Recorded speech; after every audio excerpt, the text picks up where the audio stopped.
നമ്മുടെ കരവും ശബ്ദവും ഉയർത്തി ഒരിക്കൽ കൂടി ദൈവത്തെ മഹത്വപ്പെടുത്താം. എത്ര നാൾ ചതിച്ചുകൊള്ളും പിശാചി ലോകം, എത്ര നാൾ ഭരിച്ചുകൊള്ളും,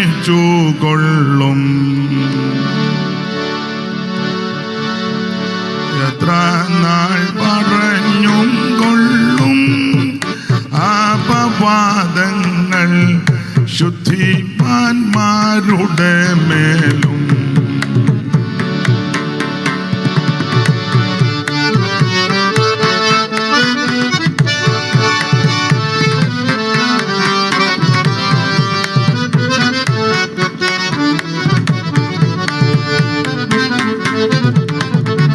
എത്ര നാൾ ചതിച്ചുകൊള്ളും പിശാചി ലോകം, എത്ര നാൾ കൊള്ളും,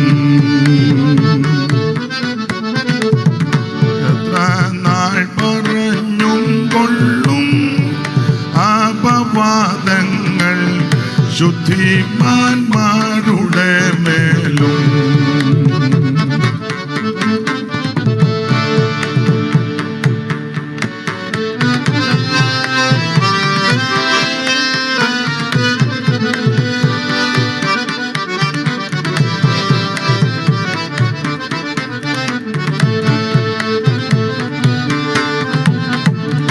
കർത്താവേ നോക്കിക്കാണ്ട, കർത്താവേ നോക്കിക്കാണ്ട, കർത്താവേ നോക്കിക്കാണ്ട, കർത്താവേ നോക്കിക്കാണ്ട, കർത്താവേ നോക്കിക്കാണ്ട, പാർത്തലത്തിൻ ദുരിതം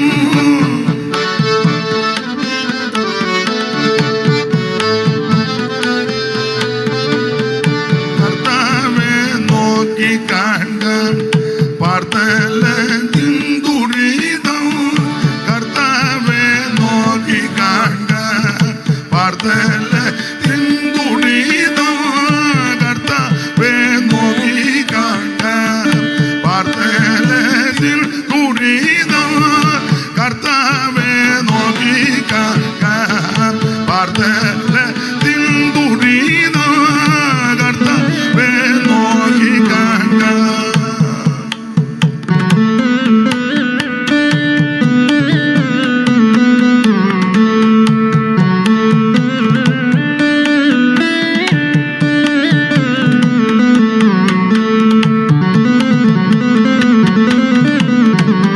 കർത്താവേ നോക്കിക്കാണ്ട, പാർത്തലത്തിൻ ദുരിതം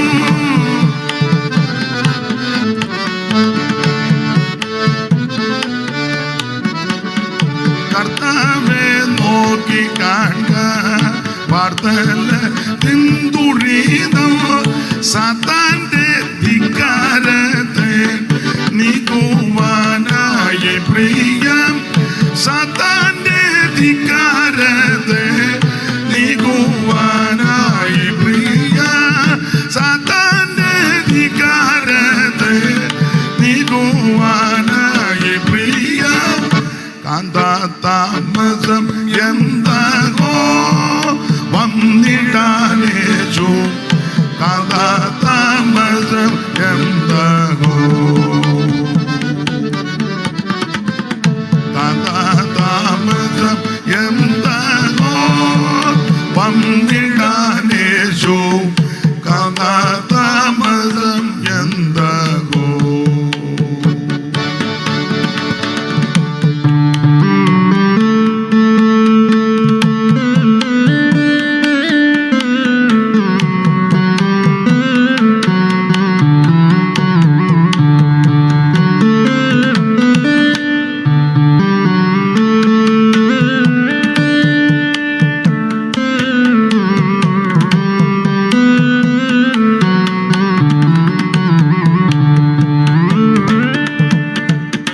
കരമുയർത്തി ഒരിക്കൽ കൂടി ദൈവത്തെ മഹത്വപ്പെടുത്താം. അനുഗ്രഹപ്രദമായ ഈ നല്ല രാത്രി സമയത്തിനായിട്ട് ദൈവത്തിന് മഹത്വം. ഇന്ത്യ പെന്തക്കോസ്ത് ദൈവസഭ പൂയപ്പള്ളി സഭയുടെ ശുശ്രൂഷ ചെയ്യുന്ന ബഹുമാന്യ കർത്തദാസൻ മനോജ് കുഴിക്കാലെ അവരുടെ കുടുംബം, ആ സഭയിലെ ബഹുമാന്യരായ ദൈവമക്കൾ, ഈ കൺവെൻഷൻ്റെ പിൻപിൽ പ്രവർത്തിക്കുന്ന മാന്യ കുടുംബം, അപ്പോൾ തന്നെ ഇന്ത്യ പെന്തക്കോസ്ത് ദൈവസഭ വേങ്ങൂർ സെൻറ്ററിൻ്റെ ചുമതല വഹിക്കുന്ന ആദരണീയ കർത്തദാസന് ബഹുമാനപ്പെട്ട ജോൺസൺ ദാനിയേൽ അവരുടെ കുടുംബം, ഈ സെൻറ്ററിൽ അദ്ദേഹത്തോടു കൂടെ കർത്താവിൻ്റെ മഹത്വമുള്ള വേല ചെയ്യുന്ന ബഹുമാന്യ കർത്തദാസന്മാർ, ഇതര സഭകളിലും ഈ ദേശത്തുമൊക്കെ കർത്താവിൻ്റെ മഹത്വമുള്ള വേല ചെയ്യുന്ന എൻ്റെ സഹപടന്മാരായ കർത്തദാസന്മാർ ഇവിടെ വേദിയിലും സദസ്സിലുമുണ്ട്. ആദരണീയരായ എല്ലാ മാന്യ കർത്തദാസന്മാർക്കും ദൈവമക്കൾക്കും അനുഗ്രഹിക്കപ്പെട്ടതായ ഗായക സംഘം, മൈക്ക് ഓപ്പറേറ്റ് ചെയ്യുന്ന പ്രിയ സഹോദരന്, പ്രിയപ്പെട്ടവർ, വീഡിയോ പകർത്തുന്നവർ, ഈ കൺവെൻഷൻ്റെ മുമ്പിൽ അധ്വാനിച്ച് പ്രാർത്ഥിച്ച് പ്രവർത്തിക്കുന്ന പ്രിയപ്പെട്ടവർ, സമീപവാസികൾ, സ്ഥലവാസികൾ, ദൂരത്തിരുന്ന് ആരെങ്കിലും വീക്ഷിക്കുന്നുണ്ടെങ്കിൽ അങ്ങനെയുള്ള ബഹുമാനരായ പ്രിയപ്പെട്ടവർ എല്ലാവർക്കും വേഗം വരുന്ന ക്രിസ്തുയേശുവിൻ്റെ നിസ്തുല്യ നാമത്തിൽ ഈ സന്ധ്യയിൽ വന്ദനം. ഇന്ന് രാത്രി ദൈവം എല്ലാവരെയും അനുഗ്രഹിക്കട്ടെ. ഇങ്ങനെയൊരു ശുശ്രൂഷയ്ക്ക് എന്നെ ക്ഷണിച്ച ബഹുമാന്യ കർത്തദാസനും കുടുംബത്തിനും സഭയ്ക്കും ഇതിൻ്റെ മുമ്പിൽ പ്രവർത്തിക്കുന്ന പ്രിയപ്പെട്ടവർക്കും ഒരിക്കൽ കൂടി നന്ദി ചൊല്ലുന്നു. ദൈവം എല്ലാവരെയും അനുഗ്രഹിക്കട്ടെ. ഈ സഭയോട് ബന്ധപ്പെട്ട് ധാരാളം ശുശ്രൂഷകൾക്ക് വരുവാൻ എളിയവനും ശിവപാസ്റ്റർക്കും ഞങ്ങൾക്ക് സഹോദരന്മാർക്കുമൊക്കെ പല സന്ദർഭത്തിലിടയായിട്ടുണ്ട്. വീണ്ടും ഇങ്ങനെ ലഭിച്ച വിലപ്പെട്ട അവസരത്തിനായിട്ട് ദൈവത്തിന് മഹത്വം. ഇന്ന് രാത്രിയിൽ അല്പസമയങ്ങൾ ദൈവത്തിൻ്റെ വചനം നമുക്ക് ധ്യാനിക്കാം. കഴിഞ്ഞ രാത്രികളിൽ ശ്രേഷ്ഠരാകുന്ന കർത്തദാസന്മാരിൽ കൂടി വളരെ വിലപ്പെട്ട ആലോചന, ശക്തിവേറിയ ദൂത് ദൈവം അറിയിച്ചു. ഈ രാത്രിയിൽ ഇത്രയും പേർക്ക് ഒന്നിച്ച് സമ്മേളിപ്പാനും ദൈവം സാവകാശം തന്നല്ലോ. എല്ലാറ്റിനായിട്ടും സ്തോത്രം. തിരുവചനത്തിലേക്ക് നമുക്ക് പ്രവേശിക്കാം. ഇന്ന് രാത്രിയിലെ തിരുവചന ചിന്തയ്ക്ക് അടിസ്ഥാനമായിട്ട് വളരെ പരിചിതമായൊരു തിരുവെടുത്താണ് വായിച്ചത്. യെശയ്യാ പ്രവചനം 45-ാം അധ്യായത്തിൻ്റെ പ്രാരംഭവാക്യം ബഹുമാന്യ കർത്തദാസൻ ഒന്നുകൂടെ വായിച്ച് സഹായിക്കണം. യഹോവ തന്റെ അഭിഷിക്തനായ കോരേശിനോട് ഇപ്രകാരം അരുളി ചെയ്യുന്നു. യഹോവ തന്റെ അഭിഷിക്തനായ കോരേശിനോട് ഇപ്രകാരം അരുളി ചെയ്യുന്നു. അവന് ജാതികളെ കീഴടക്കി രാജാക്കന്മാരുടെ അരക്കച്ചകളെ അഴിക്കേണ്ടതിനും കതകുകൾ അവന് തുറന്നിരിക്കേണ്ടതിനും വാതിലുകൾ അടയാതിരിക്കേണ്ടതിനും ഞാൻ അവന്റെ വലങ്കൈ പിടിച്ചിരിക്കുന്നു. വളരെ പരിചിതമായ തിരുവെടുത്താണ്. സാധാരണ ഈ വാക്യങ്ങളൊക്കെ വായിച്ച് പ്രസംഗിക്കുന്ന ധാരാളം ആൾക്കാരുണ്ട്. അവർ ഈ വാക്യം വായിച്ചപ്പോൾ ഇവിടെ ഇരിക്കുന്ന ദൈവദാസന്മാർക്ക് മിക്കവർക്കും പിടികിട്ടി ഇന്ന് പ്രവചനമാണ് പറയാൻ പോകുന്നത്. കാരണം പ്രവചന ഭാഗമാണ് വായിച്ച്, എന്നാൽ ഇന്ന് അത് പറയുന്നില്ല. പണ്ട് ഞാൻ ഒരു സഭയിൽ യോഗത്തിന് ചെല്ലുക. അപ്പോൾ അവിടുന്ന് വേറൊരാൾ വിളിച്ച് പറഞ്ഞു, വളരെ ശ്രദ്ധിക്കണം, സൂക്ഷിക്കണം. ഞാൻ ചോദിച്ചു, എന്താ പറ്റി? അവിടെ ധാരാളം സഹോദരിമാർ ഫ്രണ്ടിലിരിപ്പുണ്ട്, ഒരു 10-15 എണ്ണം. അന്നൊക്കെ കസേര അധികമില്ല, എല്ലാവരും നിലത്തായിരിക്കുന്നു. അപ്പം ഞാൻ ചോദിച്ചത് എന്താ? അയ്യോ, അവരെല്ലാം വചനത്തിൽ ഭയങ്കര തിട്ടമുള്ളവരാണ്, നമ്മളെ കൊണ്ട് പറയിപ്പിക്കുകയില്ലെന്ന് പറഞ്ഞു. ഞാൻ പറഞ്ഞു, അതുകൊണ്ട് നല്ലതാ വചനത്തിൽ തിട്ട. അതല്ല വിഷയം. അപ്പം സ്ഥലമൊന്നും ഞാൻ പറയത്തില്ല. അവിടെ ഒരു അമ്മാമ്മയുണ്ട്, ഇവിടുത്തെ മെയിൻ അമ്മയാണ്.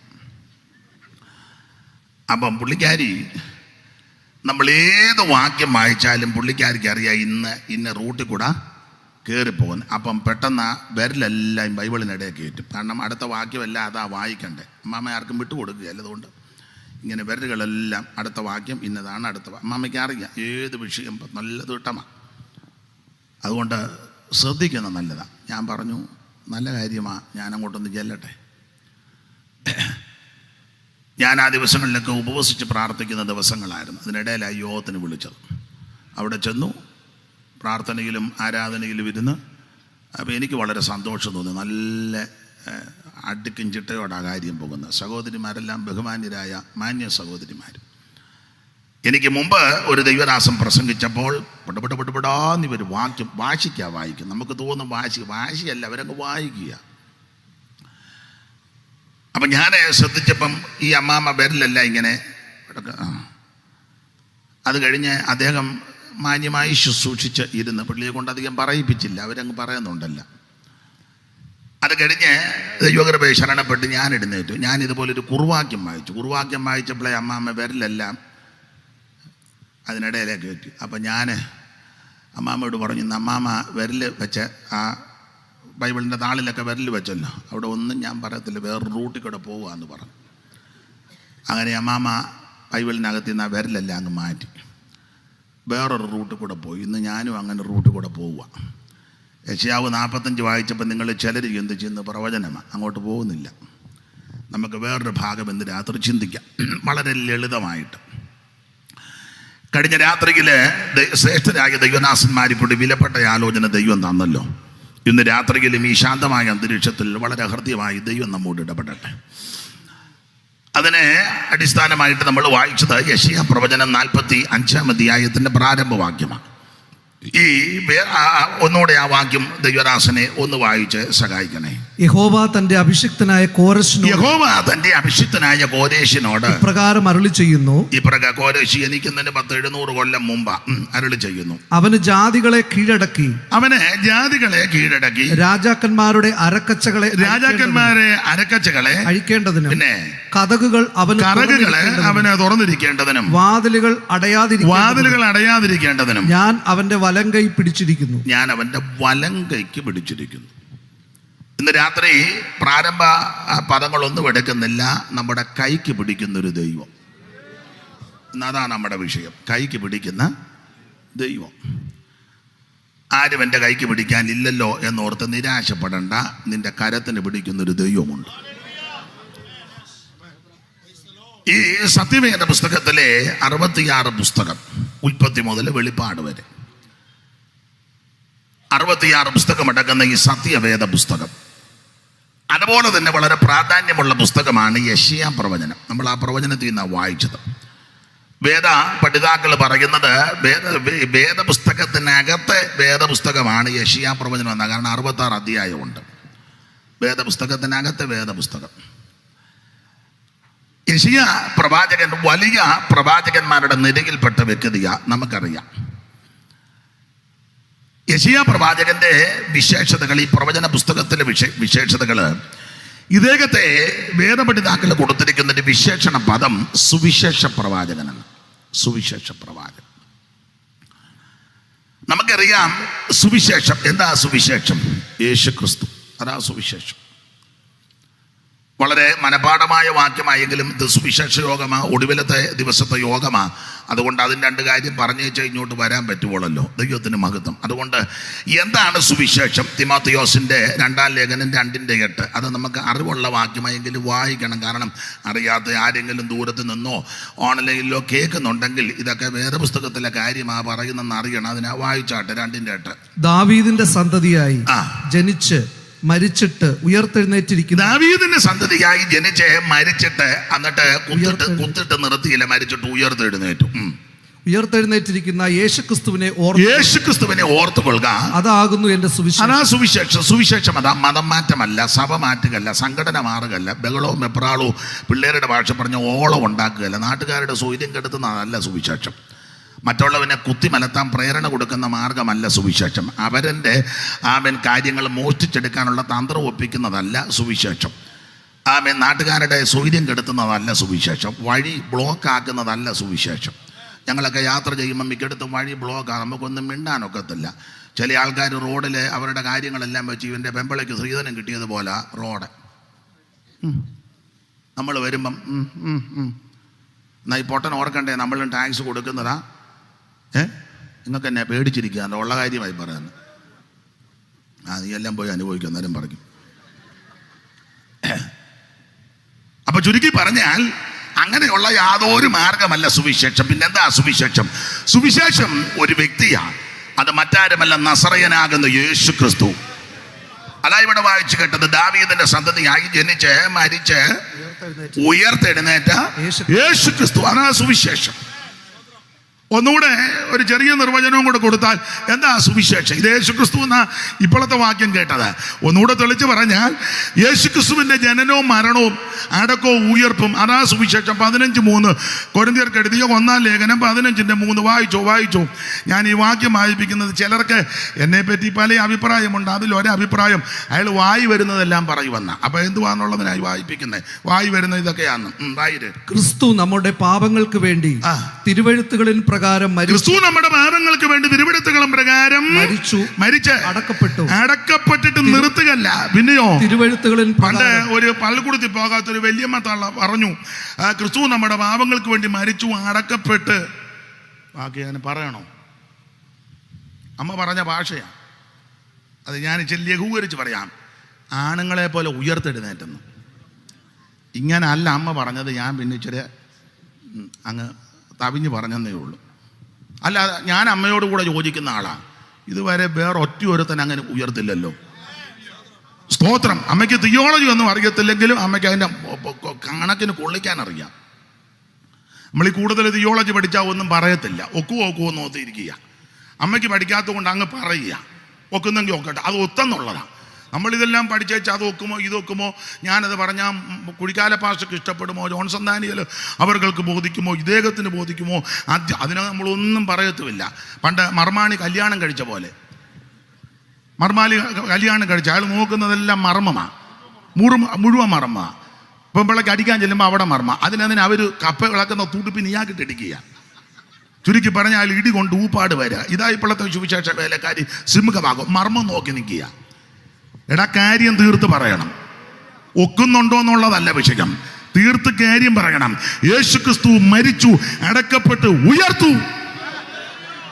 ഇതുപോലെ വേറെ ഒരുത്തനും വന്നിട്ടില്ല, ഇനി വരികയില്ല. ഒരേ ഒരു വ്യക്തി മാത്രമാണ് ഉയർത്തെഴുന്നേറ്റവൻ, നസറേയനാകുന്ന യേശുക്രിസ്തു. അല്ലാതെ തുറന്നവൻ വൈരിയെ തകർത്തു, അല്ലാതെ തുറന്നവൻ വൈരിയെ തകർത്തു. വല്ലഭനായവനേ,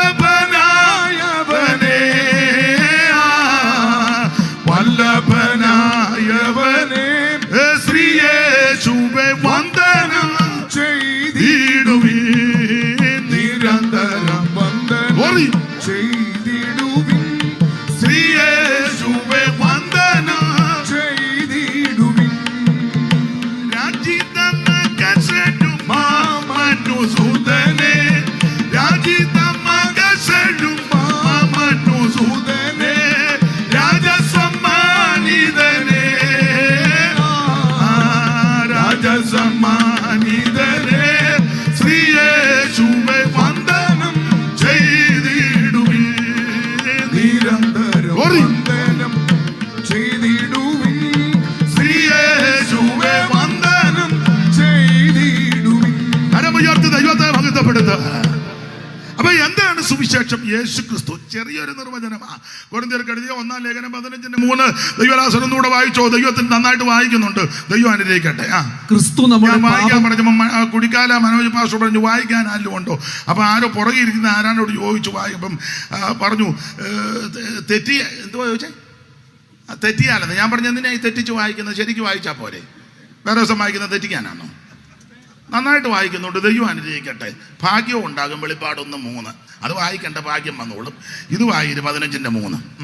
ക്രിസ്തു നമ്മുടെ പാപങ്ങൾക്ക് വേണ്ടി, ക്രിസ്തു നമ്മുടെ പാപങ്ങൾക്ക് വേണ്ടി തിരുവെഴുത്തുകളിൻ പ്രകാരം മരിച്ച് അടക്കപ്പെട്ട് തിരുവെഴുത്തുകളിൻ പ്രകാരം 3-ാം നാൾ ഉയർത്തെഴുന്നേറ്റു. മതി. അപ്പൊ എന്താണ് സുവിശേഷം? ഒന്നുകൂടെ തെളിച്ച് പറഞ്ഞാൽ, യേശുക്രിസ്തുവിന്റെ ജനനം, യേശുക്രിസ്തുവിന്റെ മരണം, യേശുക്രിസ്തുവിന്റെ അടക്കം, യേശുക്രിസ്തുവിന്റെ ഉയർപ്പ്. അതാ സുവിശേഷം. സുവിശേഷം എന്ന വാക്കിന് ഒരർത്ഥം നല്ല വാർത്ത എന്നാ, സദ്വർത്തമാനം, ഗുഡ് ന്യൂസ്. ഇംഗ്ലീഷ് ഇരിക്കട്ടല്ലേ? പിന്നെ ഇരിക്കട്ടെ. ദൈവത്തിന്റെ മകത്വം. നല്ല വാർത്ത. അതെന്നാ? ഇതാ നല്ല വാർത്ത. മറ്റു വാർത്തകളൊന്നും നല്ലതല്ലല്ലോ. ഇന്നലെ ഒരാൾ പറഞ്ഞു കൺവെൻഷൻ നടക്കുമോ എന്ന്.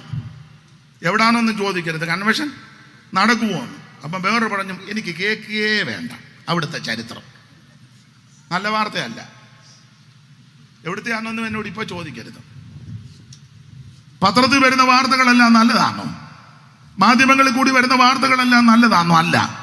പക്ഷേ നല്ല വാർത്ത ഒന്നേ ഉള്ളൂ, സുവിശേഷമാണ്. ഏവർക്കും കേട്ടിരിക്കും. ഈ വാർത്ത നല്ലതാ, സുവിശേഷം. എന്താ? യേശുക്രിസ്തുവിന്റെ ജനനം നല്ല വാർത്തയാ, സുവാർത്തയാ. അതല്ലേ ആ ജനിച്ചപ്പോഴേ ദൂതന്മാര് വന്ന് പറഞ്ഞ സർവ്വജനത്തിനും ഉണ്ടാകുന്നുള്ള മഹാസന്തോഷം, നല്ല വാർത്തയാ. എന്നാൽ യേശുക്രിസ്തുവിന്റെ മരണം അത് നല്ല വാർത്തയാ. സാധാരണ മരണമൊന്നും പലർക്ക് നല്ല വാർത്തയായിട്ട് നമുക്കാർക്കും അത് നല്ല വാർത്തയല്ല. പക്ഷെ യേശുവിന്റെ മരണം നല്ല വാർത്തയാ. അതന്നെ നല്ല വാർത്തയാകാൻ കാരണം ആ വാക്യത്തിൽ തന്നെയുണ്ട്. ക്രിസ്തു നമ്മുടെ, വായിച്ചോ, ക്രിസ്തു നമ്മുടെ പാപങ്ങൾക്ക് വേണ്ടി തിരുവെഴുത്തുകളിൻ പ്രകാരം മരിച്ചു. അതായത് നല്ല വാർത്തയായത്. നമ്മുടെ പാപങ്ങൾക്ക് വേണ്ടി മരിച്ചതായ യേശു ക്രിസ്തു. വേറെ ആരും നമ്മുടെ പാപത്തിന് പരിഹാരം വരുത്താൻ മരിച്ചില്ല. ഇവിടെ വന്ന ആൾക്കാരെല്ലാം അവനവന്റെ സ്വന്തം കാര്യങ്ങൾക്ക് വേണ്ടി മരിച്ചതാ. രാജ്യം വിട്ടുപിടിക്കാൻ, കസേര കാക്കാൻ, അവർക്ക് പലതും നേടിയെടുക്കുവാനൊക്കെ അവരതിനു വേണ്ടി പോരാടി മരിച്ചതാ. പക്ഷേ അവൻ മനുഷ്യവർഗത്തിന്റെ പാപത്തിന്റെ പരിഹാരത്തിന് മരിച്ചവൻ ഒരുവൻ മാത്രമേ ഉള്ളൂ, നസറേയനാകുന്ന യേശു ക്രിസ്തു. അല്ല, യേശു ക്രിസ്തു ജീവിച്ചപ്പോഴും ഇടയ്ക്കിടയ്ക്ക് പറയുമായിരുന്നു ഞാൻ മരിക്കാൻ വന്നതാണ്. അങ്ങനെ പറഞ്ഞ് മനുഷ്യപുത്രൻ മരിക്കാൻ വന്നതാ. നമുക്കങ്ങനെ പറയാനൊന്നും ഇഷ്ടമല്ല. ഏതാ മരിക്കാൻ? ഇപ്പൊ ഭാര്യ ഭർത്താവിനോട് രാവിലെ കുടുംബ പ്രാർത്ഥന കഴിയും പറയും, അച്ചായ ഞാൻ മരിക്കാൻ പോവാ, നീ ആവശ്യമില്ലാത്ത വർത്താനം. മരിക്കുമെന്നുള്ളത് നമുക്കറിയാം, എന്നാൽ ഇത് കേൾക്കുന്നത് അത്ര തൃപ്തിയല്ല. ഭർത്താവ് പറയാ, കുഞ്ഞനാമ ഞാൻ മരിക്കാൻ പോവാ, ആവശ്യമില്ലാത്ത വർത്താനം പറയാം. ഇത് ആവശ്യമില്ലാത്തതാണോ? മരിക്കണമെന്നുള്ളത് നിയമമാണ്. പക്ഷെ എന്നാലും നമുക്കത് കേൾക്കുന്നത് അത്ര തൃപ്തിയല്ല. ഇനി അഥവാ അബദ്ധത്തിൽ ഒന്നൊക്കെ പറയും, എല്ലാ ദിവസവും എഴുന്നേറ്റ് പറയുമോ മരിക്കാൻ പോവാന്ന്. മരിക്കുമെന്നുള്ളത് ഉറപ്പാണ്, പക്ഷെ പറയത്തില്ല. എന്നാൽ യേശു ക്രിസ്തു തൻ്റെ അന്ന് മുതൽ പറഞ്ഞു തുടങ്ങിയെന്നാണ് എഴുതിയേക്കുന്നത് മരിക്കുമെന്ന്. മനുഷ്യപുത്രൻ ആമേൻ ക്രൂശിക്കപ്പെടും, മനുഷ്യപുത്രൻ പിടിക്കപ്പെടും, മനുഷ്യപുത്രനെ ഉപദ്രവിക്കും, മനുഷ്യപുത്രന് മനുഷ്യനെ മറുവിലയായിക്ക് കൊടുക്കാൻ വന്നിരിക്കുക, മരിക്കും. ഇതൊക്കെ കൂടെ പറയുക. യേശുവിൻ്റെ മരണത്തിൻ്റെ വിശേഷത: 1 മരിക്കുമെന്ന് പറഞ്ഞു, 2 എങ്ങനെ മരിക്കുമെന്ന് യേശു പറഞ്ഞു, 3 എവിടെ വെച്ച് മരിക്കുമെന്നും പറഞ്ഞു, 4 മരിച്ചു കഴിഞ്ഞ് എന്ത് സംഭവിക്കുമെന്ന് ഇതെല്ലാം പറഞ്ഞേച്ചാ യേശു മരിച്ചത്. നമ്മൾ അന്ന് നിങ്ങളെപ്പോലെ ഒന്നും മിണ്ടാതിരിക്കുക. നമ്മൾ ചോദിക്കുകയല്ലേ അപ്പച്ചൻ വല്ലതും പറഞ്ഞോ മരിക്കാന്ന്? ഇല്ലേ, പറയാതിരിക്കുക, ഒന്നും വേണ്ടിയില്ല. ഒരിക്കിളിനെ ഉള്ളായിരുന്നപ്പൻ. എന്നാൽ യേശു അങ്ങനല്ല, എല്ലാ കാര്യങ്ങളും പറഞ്ഞേച്ചാ മരിക്കുന്നത്. അവിടുത്തെ മരണം ശ്രേഷ്ഠമാണ്. ഞാനെപ്പോഴും പറയും യേശു ക്രിസ്തുവിൻ്റെ മരണത്തിൻ്റെ വിശേഷത നിങ്ങൾക്കറിയാം. ഇന്ന് യേശുവിൻ്റെ മരണത്തെ പ്രസംഗിക്കുന്നത് പോലെ വേറെ ആരുടെയും മരണത്തെ പ്രസംഗിക്കുന്നില്ല. ഈ സ്റ്റേജിൽ നിന്ന് ഇന്ന് രാത്രി ഞാൻ യേശുവിൻ്റെ മരണം എനിക്ക് തന്ന കൃപയ്ക്കനുസരിച്ചാണ് പറയുന്നത്. ഇതുപോലെ ആയിരക്കണക്കിന് സ്റ്റേജിൽ ഇന്ന് രാത്രി യേശുവിൻ്റെ മരണം പറഞ്ഞുകൊണ്ടിരിക്കുക. അതാ ഈ മരണത്തിൻ്റെ വിശേഷത. വേറെ ആരുടെ മരണമാണ് ഇങ്ങനെ എല്ലാ ദിവസവും പറയാൻ? മന്നത്ത് പത്മനാഭൻ മരിച്ചു, എല്ലാ ദിവസവും പറയുമോ? ഇല്ല. ശ്രീനാരായണ ഗുരു മരിച്ചു, എല്ലാ ദിവസവും പറയുന്നുണ്ടോ? ഇല്ല. അയ്യങ്കാളി മരിച്ചു, എല്ലാ ദിവസവും പറയുന്നുണ്ടോ? അയ്യുണ്ടസ്വാമി മരിച്ചു, പറയുന്നുണ്ടോ? പണ്ഡിറ്റ് കറുപ്പൻ മരിച്ചു, പറയുന്നുണ്ടോ എല്ലാ ദിവസവും? ഇല്ല. മഹാത്മജി മരിച്ചു, മുട്ടറ്റം ഒരു മുണ്ടുമൊക്കെ കൊടുത്ത് ഷെറാന്തലും പിടിച്ച് കയ്യിലൊരു വടിയൊക്കെ ആയിട്ട് ബ്രിട്ടീഷുകാരോട് പൊരുതി, അത് പറഞ്ഞ് ആയുധമെടുക്കാതെ പൊരുതി സ്വാതന്ത്ര്യം നേടിയ മഹാത്മാവാ. അദ്ദേഹം മരിച്ചു, എല്ലാ ദിവസവും വിളിച്ച് പറയുന്നുണ്ടോ? ഇല്ല. അമേരിക്കൻ പ്രസിഡന്റുമാർ എബ്രഹാം ലിങ്കൺ, കെന്നഡി ആദിയായ പ്രഗത്ഭര് എല്ലാം മരിച്ചു, എല്ലാ ദിവസവും പറയുന്നുണ്ടോ? ഇല്ല. മിടുക്കന്മാർ പലരും ഈ ലോകത്തിൽ വന്ന് രാജ്യം വെട്ടിപ്പിടിച്ചു. സമർത്ഥനായ സീസറും പ്രശസ്തനായ ഹോമറും സമത്വമറ്റ സോളമൻ തുടങ്ങിയുള്ള വിജ്ഞാനെല്ലാവരും മരിച്ചു, എല്ലാ ദിവസവും പറയുന്നുണ്ടോ? ഇല്ല. പക്ഷേ യേശുക്രിസ്തുവിൻ്റെ മരണം എല്ലാ ദിവസവും പറയുക. ഒരു സ്ഥലത്താണോ പറയുന്നത്? ഇവിടെ പറയുമ്പോൾ അമേരിക്കയിലും കാനഡയിലും ഓസ്ട്രേലിയയിലും UK-യിലും ഗൾഫ് രാജ്യങ്ങളിൽ എന്ന് വേണ്ടത് യുമക്കൾ ഇവിടെ എല്ലാം ഉണ്ട്. അവിടെ എല്ലാം പറയുന്ന ഏറ്റവും ശ്രേഷ്ഠമേറിയ കാര്യമായ യേശുവിൻ്റെ മരണം. Praise the lord, praise the lord. എന്നാദിയകറ്റാൻ തനിയെ ക്രൂശെടുത്ത ദൈവസുത, എന്നാദിയകറ്റാൻ തനിയെ ക്രൂശെടുത്ത ദൈവസുത, പിന്നാലെ ഞാനൻ ക്രൂശുമെടുത്തു വരും നിതാ കൃപത, പിന്നാലെ ഞാനൻ ക്രൂശുമെടുത്തു വരും നിതാ കൃപത, ക്രൂശും വഹിച്ച കുന്നിൻ മീതെ പോകുവാനാരോ, ക്ലേശം സഹിച്ചോ പോലെ ജാകുവാനാരോ, ക്ലേശം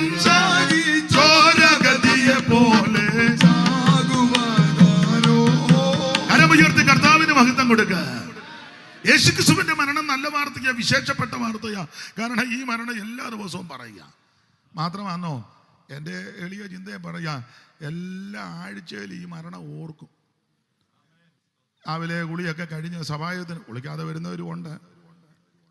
ആ കാര്യത്തിൽ ഞാൻ ഹൈന്ദവരെ ബഹുമാനിക്കുക. അവര് ക്ഷേത്രത്തിൽ പോകുക, അന്നേ കുളിച്ചേച്ച് പോകുക. ക്രിസ്ത്യാനികളിൽ ഒരു 80% ഈ കുളിക്കാനായി വെളുപ്പിനെ ഓട്ടം ഓടുന്നത്.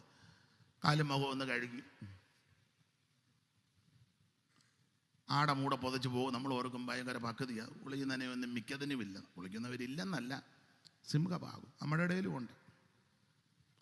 ഒരിക്കൽ നടന്നു പോയപ്പോൾ 2 തള്ളമാർ പറഞ്ഞു, ഒത്തിരി നാൾ കൂടി തലയൊന്ന് കഴുകിയെന്ന്. എന്തോ കെടുമ്പ് നാറ്റമായിരിക്കും ഇതിനൊക്കെ. അവർ പറയാം ഒത്തിരി നാൾ കൂടിയിരുന്ന്.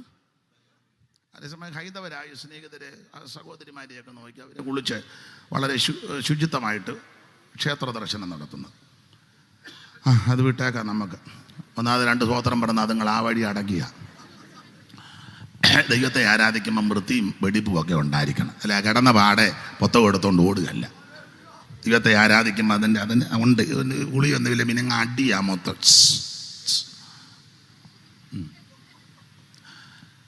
അപ്പൊ എന്തായാലും രാവിലെ നമ്മൾ ആരാധനയ്ക്ക് യോഗ്യമായിട്ട് ആരാധനയ്ക്ക് ആലയത്തിലോട്ട് ചെല്ലുമ്പോൾ ഈ മരണത്തെ ഓർക്കുക. ഒരുക്കി വെച്ചിരിക്കുക തിരുമേശ. അത് കാണുമ്പം കർത്താവിൻ്റെ മരണത്തെ ഓർക്കുക. ഇതുപോലെ എല്ലാ ആഴ്ചയിലും ആരുടെ മരണമാണ് ഓർക്കുന്നത്? മഹാത്മാക്കൾ ഒത്തിരി വന്ന് മരിച്ചില്ല, ആരോർക്കും? എന്നാൽ ക്രൈസ്തവരായ ദൈവമക്കൾ ഞായറാഴ്ച അങ്ങോട്ട് ചെല്ലുമ്പോൾ കാണുക, ഒരുക്കി വെച്ചിരിക്കുക മരണത്തെ. മാത്രമാണോ എല്ലാ ദിവസവും നമ്മൾ ഈ മരണം ഓർക്കും.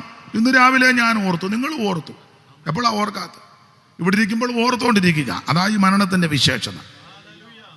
ഒരു കാര്യത്തോടെ പറഞ്ഞ ആ ഭാഗം അങ്ങ് വിടാം.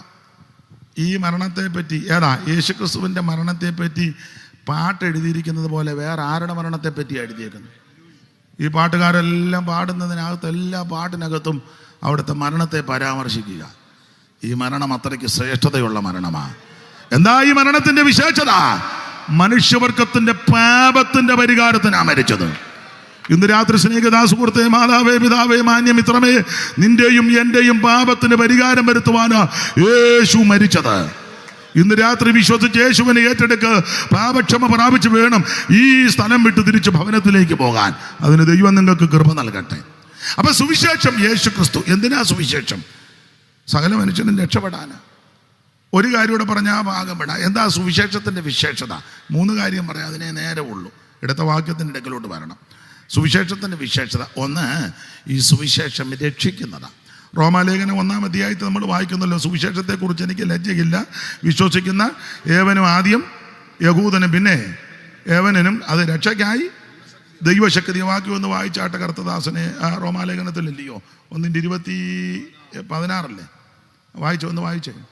സുവിശേഷത്തെക്കുറിച്ച് എനിക്ക് ലജ്ജയില്ല. സുവിശേഷത്തെക്കുറിച്ച് എനിക്ക് ലജ്ജയില്ല. വിശ്വസിക്കുന്ന ഏവനും ആദ്യം യഹൂദനും പിന്നെ യവനനും അത് രക്ഷയ്ക്കായി ദൈവശക്തിയാകുന്നു. അപ്പൊ സുവിശേഷത്തിന്റെ വിശേഷത ഇത് രക്ഷിക്കുന്ന മാർഗമാണ്. ഇന്ന് രാത്രി സകല മനുഷ്യനെയും രക്ഷിക്കുന്ന മാർഗമാണ് സുവിശേഷം. ആ രക്ഷ കരസ്ഥമാക്കാൻ 5 പൈസ കൊടുക്കണ്ട.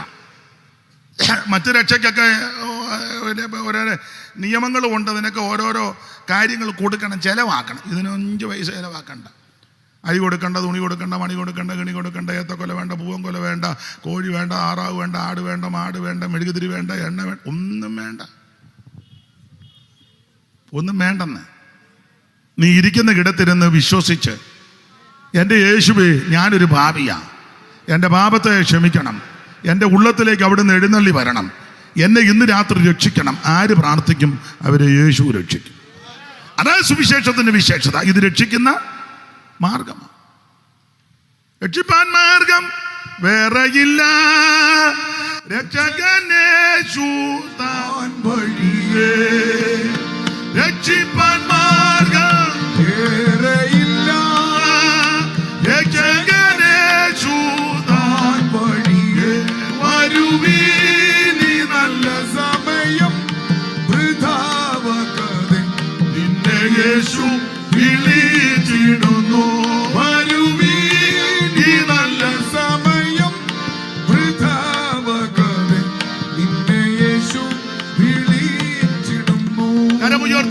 മഹത്വം കൊടുക്കുക. ഓടിച്ചു പോകാം. സുവിശേഷത്തിന്റെ വിശേഷത രക്ഷിക്കുന്ന മാർഗമാണ്. രണ്ട്, എന്താ സുവിശേഷത്തിന്റെ വേറൊരു വിശേഷത? അറിവുള്ള വാക്യമായ എഫേസ്യ ലേഖനം 6-ാം അധ്യായത്തിന്റെ 15 വായിച്ചു, 14 ചേർത്ത് വായിച്ചു. അപ്പൊ ഒന്നുകൂടെ മനസ്സിലാകുമല്ലോ. നിങ്ങളുടെ അരയ്ക്ക് സത്യം കിട്ടിയും നിങ്ങളുടെ അരയ്ക്ക് സത്യം കെട്ടി കവചം ധരിച്ച് സമാധാന സുവിശേഷത്തിനായുള്ള ഒരുക്കം. മതി മതി മതി. സുവിശേഷത്തിന്റെ വേറൊരു വിശേഷത, ഇത് സമാധാന മാർഗമാണ്. സുവിശേഷം സമാധാനം തരുന്നതാണ്. സുവിശേഷം ഒരു രാജ്യത്തെത്തിയാൽ രാജ്യത്തിന് സമാധാനമാണ്. സുവിശേഷം ഒരു സംസ്ഥാനത്തെത്തിയാൽ സംസ്ഥാനത്തിന് സമാധാനമാണ്. സുവിശേഷം ഒരു താലൂക്കിൽ വന്നിട്ടുണ്ടെങ്കിൽ താലൂക്കിൽ സമാധാനം ഉണ്ടാകും. സുവിശേഷം ഒരു പഞ്ചായത്തിൽ വന്നാൽ പഞ്ചായത്തിന് സമാധാനമാണ്. സുവിശേഷം ഒരു വാർഡിലെത്തിയാൽ ആ വാർഡിന് സമാധാനമാണ്. സുവിശേഷം ഒരു കുടുംബത്തിലെത്തിയാൽ ആ കുടുംബത്തിൽ സമാധാനം. സുവിശേഷം ഒരു വ്യക്തിയിൽ വന്നാൽ വ്യക്തിക്ക് സമാധാനം. അയന ഇത് സമാധാനത്തിന്റെ മാർഗം. ചെറിയ ഉദാഹരണമല്ല, അനുഭവമാണ്. നിങ്ങൾക്കറിയാം, നമ്മുടെ ചില ഉപദേശിമാർ ചില ഇടങ്ങളിലെ യോഗം നടത്തുമ്പം മൈക്കുമൊക്കെ വെച്ച്, ചെറിയ ഹാൻഡ് മൈക്കുമൊക്കെ വെച്ച്, യേശു പാപികളെ രക്ഷിക്കുന്നു, രോഗികളെ സൗഖ്യമാക്കുന്നു, ലഘുലയെ കൊടുക്കുമ്പോൾ ചില പൂഞ്ഞാന്മാർ വന്ന് പൊടിമീശ, അവന് നല്ല മീശ പോലും ആയില്ല, അവൻ്റെ പൊടി വിരിച്ചേച്ചും വേണ്ട വേണ്ട വേണ്ട, ഉടനെ തന്നെ പാവം പിടിച്ച ഉപദേശിമാരാ മൈക്കും എല്ലാം എടുത്തോണ്ട് ഉടനെ പോവുക. അയന ഇത് സമാധാനത്തിൻ്റെ മാർഗം. നീ വലിയ പൂവന, ഒരു പാർട്ടിക്കാർ നടന്നെടുത്ത് നീ ഒന്ന് എന്നേ അവരുടെ ഏത് പാർട്ടിയുടെ ആണെങ്കിലും കൊടിയേലൊന്ന് തൊട്ടേ, നിന്നെ വെച്ചേക്കുകയല്ല. നീ പോകുകയില്ലെന്നുള്ളത് പരമാർത്ഥം. പോയവനെല്ലാം അനുഭവിച്ചിട്ടുമുണ്ട്. എന്നാൽ ഞങ്ങളുടെ സഭാകളിൽ കയറി അടിച്ചിട്ടുണ്ട്, ബൈബിൾ പറിച്ച് കീറിയിട്ടുണ്ട്, യോഗസ്ഥലത്ത് വന്ന് പ്രശ്നമുണ്ടാക്കിയിട്ടുണ്ട്, മൈക്ക് തല്ലി പൊട്ടിച്ചിട്ടുണ്ട്, പോയ വണ്ടിയുടെ ജില്ലടിച്ച് പൊട്ടിച്ചിട്ടുണ്ട്, ഉപദേശിമാരെ തത്തിച്ചിട്ടുണ്ട്. ആരും എതിർത്തിട്ടില്ല. അയന്ന ഇത് സമാധാനത്തിൻ്റെ മാർഗമാണ്. അതുകൊണ്ട് ഒരടിക്ക് ആക്കമുള്ളവരൊക്കെ ആയിരിക്കുന്നത്. പിന്നെ ഓൺ സംഭാഷണമൊക്കെ ഒന്ന് തീർത്ത് കൊടുത്താൽ ഇരിപ്പറ പുള്ളി ചെയ്യത്തില്ലെന്ന് എനിക്കറിയാം. അതുകൊണ്ടല്ലേ പറഞ്ഞ്. അല്ല, തീർത്തൊന്ന് കൊടുത്താൽ വരുന്നവൻ ഇരിപ്പതാ. പക്ഷേ അദ്ദേഹം അയന ഇത് സമാധാനത്തിൻ്റെ സുവിശേഷമാകില്ല. നിങ്ങളും അത്ര മോശമല്ല. ദൈവത്തിന് മഹത്വം. പുള്ളി കുഴപ്പമില്ല. അപ്പം ഞാൻ പറഞ്ഞത്, ഇവിടെ ഇരിക്കുന്നവർ മിക്കവരും നല്ല ആരോഗ്യമുള്ളവരും ഒക്കെ. ഇച്ചാനൊക്കെ നല്ല ആയ കാലത്ത് നല്ല ആകമുള്ള ആളാണ്. ഇപ്പം എന്നെ ഒന്നിച്ച് പ്രതികരിക്കുക. ഇത് സമാധാനത്തിൻ്റെ മാർഗമാണ്. നമ്മളെ ആക്ഷേപിക്കുന്നവർ, ഉപദ്രവിക്കുന്നവർ ബൈബിള് പറിച്ച് കീറുന്നുണ്ട്, ട്യൂബ് ലൈറ്റ് അടിച്ച് പൊട്ടിക്കുന്നുണ്ട്, ചില സഭാകളിൽ കയറി പ്രശ്നമുണ്ടാക്കുക. അതിനകത്ത് പിള്ളേരില്ലായിട്ടാണോ? പണ്ടൊരാൾ പറഞ്ഞതുപോലെ മലയ്ക്ക് പോകാഞ്ഞിട്ടാണോ, കടുവായില്ലായിട്ടാണോ? രണ്ടുപേര് മലയ്ക്ക് പോയിട്ട് തന്നെ കടുവ പിടിച്ചു, മറ്റവൻ തിരിച്ച് രക്ഷപ്പെട്ടു വന്നു. അടിയന്തരം നടത്തിയപ്പം വലിയ പപ്പടം 16ൻ്റെ പപ്പടം കൂട്ടി ഊണ്. കടുവ പിടിച്ച പിന്നെ പിടിക്കാത്തവൻ്റെ വീട്ടിലെ പിള്ളേരോടെ ചെന്ന് കഴിച്ചു. അമ്മയോട് പറഞ്ഞു, എൻ്റെ അമ്മ നല്ല മൂടിത്ത പപ്പടം ഉണ്ടെന്ന് നാളെ പറയാം. എൻ്റെ ഏടാ മലയ്ക്ക് പോകാഞ്ഞിട്ടാന്നോ, കടുവ ഇല്ലായിട്ടാന്ന് താണ്ട വന്നിരിക്കുന്നെന്ന്. അയാളെ കടുവ പിടിച്ചോണ്ടല്ലേ പപ്പടം കൂട്ടി ഉണ്ടാകും താണ്ടിരിക്കുന്നത്. എന്ന് പറഞ്ഞ പോലെ ആരോഗ്യമില്ലാഞ്ഞിട്ടാന്നോ, ആക്കമില്ലാഞ്ഞിട്ടാന്നോ, എല്ലാം ഉണ്ട്. പിന്നെ എന്നാ പ്രതികരിക്കാത്ത? ഇത് സമാധാനമാണ്. യേശുനായകൻ സമാധാന നായകൻ നിനക്കെന്നും ധനമേ എന്തിനാകുലം കലരും മനമേ എന്തിനാകുലം കലരും മനമേ യേശുനായകൻ സമാധാന നായകൻ നിനക്കെന്നും ധനമേ എന്തിനാകുലം കലരും മനമേ എന്തിനാകുലം കലരും മനമേ. അപ്പൊ സുവിശേഷത്തിന്റെ വിശേഷത ഒന്ന്, ഇത് രക്ഷിക്കുന്ന മാർഗമാണ്. രണ്ട്, ഇത് സമാധാന മാർഗമാണ്. ഒരു കാര്യം കൂടെ പറഞ്ഞ ആ ഭാഗപ്പെടാം. 3, സുവിശേഷത്തിന്റെ വിശേഷത. തിമോത്തയോസിന്റെ 2-ാം ലേഖനം 1:10. എല്ലാം അറിവുള്ള വാക്യമാണ്, വായിച്ചു വിടുക. സുവിശേഷം കൊണ്ട് ജീവനും അക്ഷതയും വെളിപ്പെടുത്തുകയും. അല്ല, അതിന് മേളിലൊരു പദവും കൂടെ ഉണ്ട്, ചേർത്ത് വായിക്കണം. അവൻ നമ്മെ രക്ഷിക്കുകയും വിശുദ്ധ വിളി കൊണ്ട് വിളിക്കുകയും ചെയ്തത് നമ്മുടെ പ്രവർത്തികൾ നിമിത്തമല്ല, സകല കാലത്തിനു മുമ്പേ ക്രിസ്തുവേശുവിൽ നമുക്ക് നൽകിയിരിക്കുന്നതും ഇപ്പോൾ മരണം നീക്കുകയും സുവിശേഷം കൊണ്ട് ജീവനും അങ്ങനെ മരണം നീക്കുകയും സുവിശേഷം കൊണ്ട് ജീവനും അക്ഷയതയും ഉണ്ടോ? അക്ഷയത. അപ്പൊ ഒറ്റ വാക്കി പറഞ്ഞാൽ എന്താ സുവിശേഷത്തിന്റെ വിശേഷത? മരണം നീക്കി ജീവൻ തരുന്നതാണ്. എന്തുവാ മരണം? വേദപുസ്തകത്തിൽ ഇങ്ങനൊരു പ്രയോഗമുണ്ട്, രണ്ടാമത്തെ മരണം. ആ മരണം നീക്കും സുവിശേഷത്താൽ. രണ്ട് ജനിച്ചവൻ ഒന്ന് മരിച്ചാൽ മതി, ഒന്ന് ജനിച്ചവൻ രണ്ട് മരിക്കണം. സ്തോത്രം. ആ രണ്ടാം മരണം ഭയാനകമാണ്. ദൈവത്തിന് മകൾ തീ പൊയ്ക എന്നൊക്കെയാണ് കൊടുത്തേക്കുന്നത്. തീ പൊയ്ക വല്ലപ്പോഴും കത്തുകയല്ല, രാപകലെന്നാണ് എഴുതിയേക്കുന്നത്. നമ്മളോർക്കുന്ന കത്തുമ്പോൾ ചാടി അങ്ങോട്ടെങ്കിലും കയറി നിൽക്കാം, പിന്നെ കെടുമ്പോൾ അങ്ങോട്ട് തങ്കച്ച ഇത് എപ്പോഴും കത്തിക്കൊണ്ടിരിക്കുക. ഗന്ധകമാണ്. ദൈവത്തിന് മഹത്വം.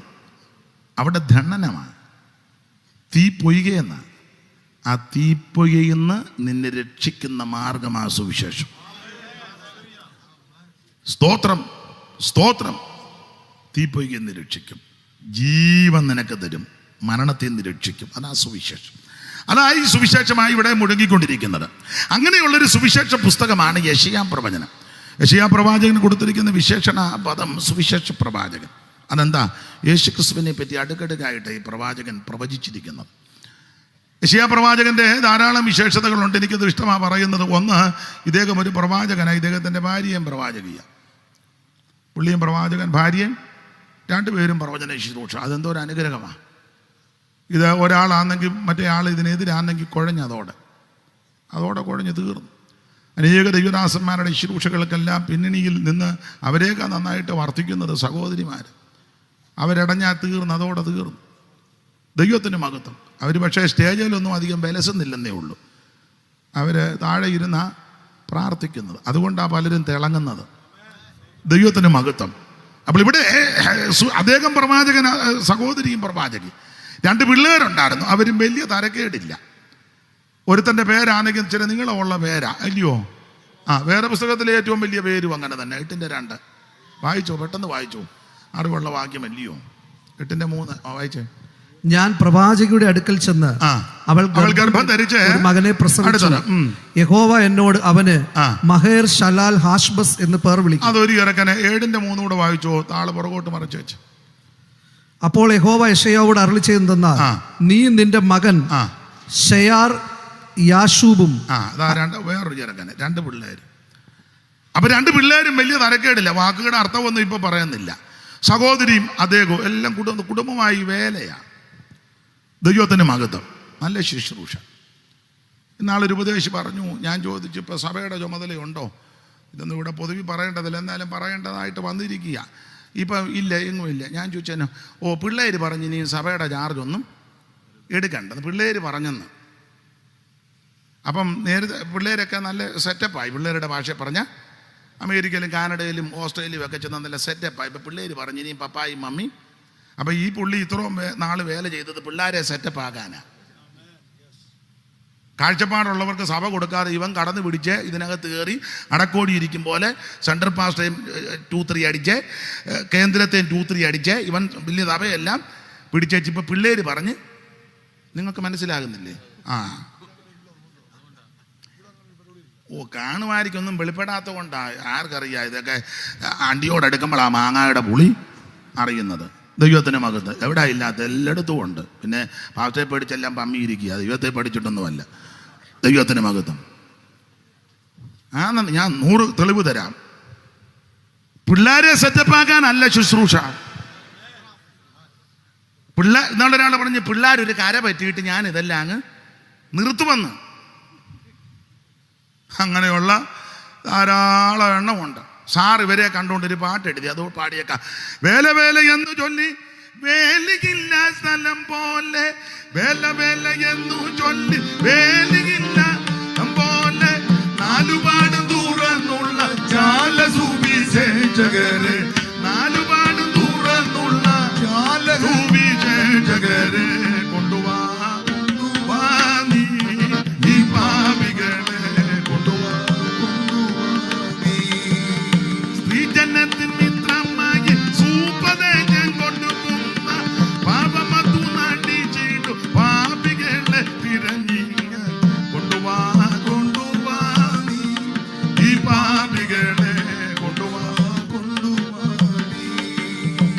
ഇരിക്കുക.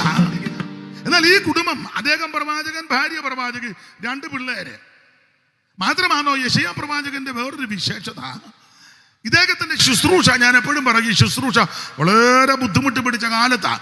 ദൈവദാസനെ 1 അധ്യായം 1 വാക്യം വായിച്ച്, ആരുടെ കാലത്ത്? ആമോസിന്റെ മകനായ യെശയ്യാവ്, യഹൂദ രാജാക്കന്മാരായ ഉസിയാവ്, യോഥാം, ആഹാസ്, യെഹെസ്കേയാവ് എന്നിവരുടെ കാലത്ത്, ഇവരുടെ കാലത്ത് ആ ശുശ്രൂഷ ഏതാണ്ട് 50 കൊല്ലം പുള്ളി പ്രവചന ശുശ്രൂഷ നടത്തി.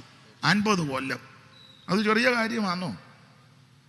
നമ്മുടെ ഇടയിൽ ചിലർ 2-3 കൊല്ലം ഒരു ഇളക്കവും വെപ്രാളം കഴിഞ്ഞ് വെച്ച് പിന്നിപ്പ ഇല്ല. ഒരു പൂതിയിളക്കം. 50 കൊല്ലം ശുശ്രൂഷ ചെയ്തു. ഈ 50 കൊല്ലത്തിനിടയ്ക്ക് കരുത്തന്മാരായ 4 രാജാക്കന്മാരാ ഭരിച്ചത്, അല്ലേ? ഉസിയാവ്, യോഥാം, ആഹാസ്, യെഹെസ്കേയാവ്. 4 എണ്ണം. 4 നല്ല പറ്റിയ പുള്ളിക്കാരാ. അവരുടെ കാലത്ത് ആ ശുശ്രൂഷിച്ചേ. ചില പാസ്റ്റേഴ്സിനോടും ദൈവദാസന്മാരോടൊക്കെ ചില ചോദിക്കും, എവിടെയൊക്കെ ഇരുന്നിട്ടുണ്ട്? ചില ഇന്നടത്തിന്, അയ്യോ അവിടെ ഇരുന്നതാണോ? അവിടെ ഇരുന്നതാ. അവിടെ അല്ലയോ മറ്റേ ഇന്ന പുള്ളി? പുള്ളി അവിടുത്തെ. എങ്ങനെ ഇരുന്നു? ചില പറയും ദൈവം ഇരുത്തി. അപ്പൊ ഈ പ്രഗത്ഭരായ 4 പേരുടെ കാലത്താ യെശയ്യാവ് പ്രവചിക്കുന്നത്. വലിയ ബുദ്ധിമുട്ടാ. ആരാ? ഉസിയാവ്, യോഥാം, ആഹാസ്, ഹിസ്കീയാവ്. 4 എണ്ണവും നല്ല ഏറ്റ പുള്ളിക്കാരാ. 1-2 കാര്യം പറഞ്ഞേക്കാം, അത് നല്ലതാ. ഉസിയാവ് പള്ളിക്കകത്ത് കിടന്ന് വഴക്കുണ്ടാക്കിയവന്. 26-ാം അധ്യായത്തിന്റെ 16 വായിക്കണം, പിന്നെ 19. ദിനവൃത്താന്തങ്ങളുടെ 2-ാം പുസ്തകം 26-ന്റെ 16 ആദ്യം വായിക്കണം, അത് കഴിഞ്ഞ് 19 വായിക്കണം. എന്നാൽ അവൻ ബലവാനായപ്പോൾ അവന്റെ ഹൃദയം അവന്റെ നാശത്തിനായി നിഗളിച്ചു. ഇച്ചിരി 10 പുത്തനും ചുറ്റുപാടും വരുമ്പോഴാണല്ലോ നിഗളം. സ്ഥാനം കിട്ടുമ്പോൾ, ഇച്ചിരി കാശ് കിട്ടുമ്പം, പഴയ പരുവക്കേട് മാറ്റുമ്പം, കാക്കക്കേടെല്ലാം മാറുമ്പം പലതിനും. പണ്ട് മുട്ടയിരുന്ന് ആരാധിച്ച് അവറാച്ചൻ, ഇപ്പൊ പിള്ളേർ അമേരിക്കയിലും ഗൾഫിലും പേർഷ്യയിലും ഒക്കെ പോയി 10 പുത്തനായി, വീടായി, ഒരു വണ്ടിയായി. ഇപ്പൊ അവറാച്ചൻ ആരാധന. അവറാച്ചൻ ഇങ്ങനെ ടാറ്റ അടിച്ചിരിക്കുക ഇടയ്ക്കിടയ്ക്ക്. ഇത് കിട്ടിക്കഴിയുമ്പം ചിലർക്ക്, എല്ലാവരും അല്ലല്ലോ മിക്കവരും. പണ്ട് യോഗത്തിന് വന്നാൽ അറിയാം. ഇപ്പം വരുന്നതും പോകുന്നതും ആരും ഒന്നും അറിയുന്നില്ല. അതാ ഇച്ചിരി കിട്ടിക്കഴിയുമ്പോൾ ബലവാനായപ്പം ഹൃദയം നിഗളിച്ചു. പിന്നെ അവൻ തന്റെ ദൈവമായ യഹോവയോട് കുറ്റം ചെയ്ത് എല്ലാം എതിരിക്കുന്നില്ല. ഇവൻ ധൂപം കാട്ടുവാൻ അകത്ത് ചെന്ന് ധൂപകലശം കയ്യിൽ പിടിച്ചു. പുരോഹിതൻ തടഞ്ഞപ്പം പുരോഹിതനെ അതിക്രമിച്ചവൻ ധൂപം കാട്ടുവാൻ കയ്യിൽ ധൂപകലശം പിടിച്ചിരിക്കെ ഉസിയാവ് കോപിച്ചെന്ന 19 ധൂപം കാട്ടുവാൻ കയ്യിൽ ധൂപകലശം പിടിച്ചിരിക്കെ ഉസിയാവ് കോപിച്ചു. ബൈബിള് കൈ വെച്ചുകൊണ്ട് വടക്കുണ്ടാക്കുന്ന ആൾക്കാരുണ്ട്. ചെല്ല് പിന്നെ ഭാര്യയുടെ കൊടുക്കുന്ന നീ പിടിക്കുക. ഞാൻ 2 കാര്യം, അത് കുറച്ചുകൂടെ മര്യാദയുണ്ട്. ഇത് കക്ഷത്തി വെച്ചുകൊണ്ട് വടക്കുണ്ടാക്കുന്നത് കുറച്ചുകൂടെ കാട്ടി. ചെല്ല് മര്യാദക്കാരാ. ഇത് പിടിച്ച ഞാൻ 2 കാര്യം പറഞ്ഞേച്ച്, അത് കുറച്ചുകൂടെ ഒരു മര്യാദയുണ്ട്. ഇവൻ ധൂപം കാട്ടുവാൻ കയ്യിൽ ധൂപകലശം പിടിച്ചിരിക്കുക ഉസിയാവ് കോപിച്ച്, എൻ്റെ ഭാഷ പറഞ്ഞ പള്ളിക്കകത്ത് വെച്ച് വഴക്കുണ്ടാക്കി. ഇവന്റെ കാലത്ത് യെശയ്യാവ് പ്രവചിക്കുന്നു. സഭയെ വഴക്കുണ്ടാക്കുന്നവന്റെ കാലത്ത് അവിടെ ശുശ്രൂഷിക്കുന്നത് എന്ത് ബുദ്ധിമുട്ടാണ്. ദൈവദാസന്മാർക്കൊക്കെ അറിയാം. ഉടക്ക് ടീമുള്ളിടത്തൊക്കെ പ്രസംഗിക്കാന്ന് പറഞ്ഞ്, അയ്യോ അത് ഭയങ്കര പാടാ. യെശയ്യാവ് അങ്ങനെ ശുശ്രൂഷിച്ച്. അപ്പൊ പള്ളിക്കകത്ത് വഴക്കുണ്ടാക്കുന്നവൻ ഉസിയാവ്. യവനൊരു മോനുണ്ടായിരുന്നു യോഥാം. പള്ളിയിൽ കയറുകയല്ല. 27-ന്റെ 1. യോഥാം വാഴ്ച തുടങ്ങിയപ്പോൾ അവന് 25 വയസ്സായിരുന്നു. അവൻ 16 സംവത്സരം യെരൂശലേമിൽ വാണു. പിന്നെ അവന്റെ അമ്മയ്ക്ക് യെരൂഷ എന്ന് പേർ. അവൾ സാദോക്കിന്റെ മകളായിരുന്നു. അവൻ തന്റെ അപ്പനായ ഉസിയാവ് ചെയ്തതുപോലെ ഗുണമുള്ളത് ചെയ്തു. എങ്കിലും യഹോവയുടെ ആലയത്തിലേക്ക് അവൻ കടന്നില്ല. പള്ളിക്കകത്ത് കയറുകയല്ല. ജനമോ മതി. അപ്പം പള്ളിക്കകത്ത് കിടന്ന് വഴക്കുണ്ടാക്കി മോൻ പള്ളിയിലോട്ട്. ചില മാതാപിതാക്കൾ അറിയാം, പാസ്റ്റർ എന്ന് പോലും പ്രാർത്ഥിക്കണം. എന്നാ പിള്ളേർ ഇപ്പൊ ആരാധനയ്ക്ക് എങ്ങനെ വരും? നീ ഹോളിൽ കിടന്ന് വഴക്കുണ്ടാക്കിയാൽ നിന്റെ സന്തതി കയറുമോ അതിനകത്ത്? നീ കമ്മിറ്റിയാ, കൗൺസിലാ, പ്രസിഡന്റാ, സെക്രട്ടറിയാ, കൊന്തവാന്നും പറഞ്ഞ് ഇതിനകത്ത് കിടന്ന് ഉടക്കുണ്ടാക്കിയാൽ നിന്റെ തലമുറ ഇതിനകത്ത് വരുമോ? നിന്നോടുകൂടെ ഇരിക്കുമോ? അതുകൊണ്ട് ഞാൻ എന്നെയും കൂടെ പ്രതി ചേർത്ത് പറയുക, കുഞ്ഞുങ്ങളുടെ മുൻപിൽ മര്യാദയോടെ, വിശ്വസ്തയോടെ, ഭക്തിയോടെ, പരമാർത്ഥതയോടെ ജീവിച്ചാൽ നിന്റെ സന്തതി നഷ്ടപ്പെട്ടു പോകത്തില്ല. ദൈവത്തിന് മഹത്വം. അപ്പൊ അപ്പം പള്ളിക്കകത്ത് വഴക്കുണ്ടാക്കി മോൻ പള്ളിയിലോട്ട് കയറുകയല്ല. 10 ഗുണം 10 ഗുണമാണ്. ഞങ്ങളുടെ നാട്ടിലൊരു പഴഞ്ചൊല്ലുണ്ട്, ഇവിടെ ഉണ്ടോ എന്നറിയത്തില്ല, കണ്ണന്റെ മൂട്ടി കാളി ഉണ്ടാകുകയായിരുന്നു. കണ്ണമ്പാഴയുടെ ചോട്ടി കണ്ണമ്പാഴയുടെ വിത്ത് തന്നെയാണ് വരുന്നത്. ഇനി ഇയാൾക്കൊരു മോനുണ്ടായിരുന്നു, അവൻ അതിലും വിചിത്രക്കാരനാണ്. 28:24 28-24 ആഹാസ് ദൈവാലയത്തിൽ ഉപകരണങ്ങളെ എടുത്ത് ദൈവാലയത്തിൽ ഉപകരണങ്ങളെ ഉടച്ച് തുടക്കിയായിരുന്നേ ഗുണം വന്നതിനെ ഉടക്കിയ. അടുത്തത് യഹോവയുടെ ആലയത്തിന്റെ വാതിലുകൾ അടച്ചു പള്ളി പൂട്ടി. നല്ല ഫാമിലി. പള്ളി ഇവരുടെ കാലത്ത് യെശയ്യാവ് പ്രവചിക്കുന്നെന്ന് ഓർക്കണം. പള്ളിക്കകത്ത് വഴക്കുണ്ടാക്കുന്നവൻ, പള്ളി വരാത്തവൻ, പള്ളി പൂട്ടുന്നവൻ. തീർന്നില്ല. യവനൊരു മോനുണ്ടായിരുന്നു, അതാ ഹിസ്കിയാവ്. അയാൾ എന്നെ അടുത്തു. നിങ്ങൾ രാജാക്കന്മാരുടെ 2-ാം പുസ്തകം അതിൻ്റെ 18-ാം അധ്യായത്തിൻ്റെ 14 വായിച്ചേ. എല്ലാം വായിക്കാൻ നേരമില്ല. അപ്പോൾ യഹൂദ രാജാവായ ഹിസ്കിയാവ് ലാഖീഷിൽ ആശൂർ രാജാവിന്റെ അടുക്കൽ ചെന്ന്, ഞാൻ കുറ്റം ചെയ്തു, എന്നെ വിട്ട് മടങ്ങി പോകണം, നീ എനിക്ക് കൽപ്പിക്കുന്ന പിഴ ഞാൻ അടച്ചുകൊള്ളാം എന്ന് പറഞ്ഞു. പിഴ ഞാൻ അടച്ചു. പ്രശ്നമായി. കേസും കോടതിയും മഴക്കായപ്പോൾ പറഞ്ഞ് എന്ത് പൈസ വേണേലും പൈസ ഇറക്കാം, സ്വത്രകാഴ്ച കിട്ടുന്നുണ്ടല്ലോ, അതുകൊണ്ട് ഇറക്കാം. വായിര്. അശൂർ രാജാവ് യഹൂദ രാജാവായ ഹിസ്കിയാവിന് 300 താലന്ത് വെള്ളിയും 30 താലന്ത് പൊന്നും പിഴ കൽപ്പിച്ചു. ഹിസ്കിയാവ് യഹോവയുടെ ആലയത്തിലും രാജധാനിയിലെ ഭണ്ഡാരത്തിലും കുടുംബസ്വത്തൊന്നുമല്ല, ദൈവാലയത്തിൽ എടുത്തു കൊടുക്കുക. സ്തോത്രകാഴ്ചയൊക്കെ എടുക്കുമ്പം ഞാൻ എന്നെയും പ്രതിയാക്കി പറയുക. ലോക്കൽ കൺവെൻഷൻ ആണെങ്കിലും ഡിസ്ട്രിക്ട് ആണെങ്കിലും സെൻട്രൽ ആണെങ്കിലും മേഖലയാണെങ്കിലും ജനറൽ ആണെങ്കിലും റോഡ് പണിക്ക് പോകുന്നവൻ ഇതിനകത്ത് ഇടുന്നുണ്ട്. കിട്ടുന്നതിൻ്റെ അടുക്കളയിൽ പാത്രം കഴുകാൻ പോകുന്ന മാന്യ സഹോദരിമാര് അതിൽ നിന്ന് കിട്ടുന്നത്. ഏത് ജോലിക്കും അതിൻ്റെ മാന്യതയുണ്ട്. വണ്ടിപ്പണിയും വഴിപ്പണിയും ഒക്കെ ആയിരിക്കും. ചില ബിസിനസ് എന്തുവാകട്ടെ, ലഭിക്കുന്നതിൻ്റെ നന്മയാണ്. അതാ കൊണ്ടിടുന്നത്. അതാ ഈ ദൈവാലയത്തിൽ വരുന്നത്. അതെടുത്താന്നോ അശൂർ രാജാവിന് കൊടുക്കുന്നത്. വക്കീല് കുഞ്ഞുഞ്ഞിനും മജിസ്ട്രേറ്റ് അവർക്കും എല്ലാം കൊണ്ട് കൊടുക്കുക. ഗുണ്ടകൾക്കും 10 ഗുണ്ട സ്റ്റേജിൻ്റെ പുറകില്, 14 ഗുണ്ട മെയിൻ ഗേറ്റിൻ്റെ അവിടെ. മനസ്സിലാകാഴിയാന്നോ എന്നെ പൊട്ടം കളിപ്പിക്കുകയാന്ന്. സ്റ്റേജിലൊക്കെ മിക്കയിടത്തും കസേര പേരെഴുതിയിട്ടിരിക്കുക. അവിടെ എല്ലാം ഇങ്ങനെ നോക്കി നിൽക്കുക വേറൊരുത്തൻ അതിനകത്ത്. എൻ്റെ ദൈവമേ, ഞാൻ പറയുന്നത് മനസ്സിലാകുന്നില്ലേ?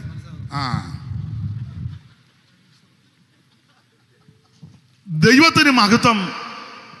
ഇതിനകത്ത് പൈസ എടുക്കുമ്പോൾ സൂക്ഷിക്കണം. 1 രൂപ അര കാശിന് വിലയുള്ളതാ. ദൈവത്തിന് മഹത്വം. കണക്ക് കൊടുക്കണം. ഹിസ്കിയാവ് ഇതെല്ലാം കൂടി എടുത്ത് വായിച്ചേ. ഹിസ്കിയാവ് യഹോവയുടെ ആലയത്തിലും രാജധാനിയിലെ ഭണ്ഡാരത്തിലും കണ്ട വെള്ളിയൊക്കെയും കൊടുത്തു. എടുത്തു കൊടുത്തന്നെ. പിന്നെ ആ കാലത്ത് യഹൂദ രാജാവായ ഹിസ്കിയാവ് യഹോവയുടെ മന്ദിരത്തിന്റെ വാതിലുകളിലും കട്ടളകളിലും താൻ പൊതിഞ്ഞിരുന്ന പൊന്നും പറിച്ചെടുത്തു. എല്ലാം കൂടെ പള്ളിക്കകത്ത് കട്ടളയെ പൊതിഞ്ഞത് പറിച്ചെടുത്ത് പൊതിഞ്ഞിരുന്ന പൊന്നും പറിച്ചെടുത്ത് അശൂർ രാജാവിന് കൊടുത്തയച്ചു. വല്യപ്പൻ പള്ളിക്കകത്ത് വഴക്കുണ്ടാക്കി. മോൻ പള്ളി കയറത്തില്ല. കൊച്ചുമോൻ പള്ളി പൂട്ടി. കൊച്ചുമോന്റെ മകൻ പള്ളിയിൽ ഇരുന്നതിനും കൂടെ പറിച്ചെടുത്ത് തീർന്നില്ല. യവനൊരു മോനുണ്ടായിരുന്നു ഹിസ്കിയാവിന്. ആ പേര് തന്നെ ഒരു ഗുണമുള്ളതല്ല.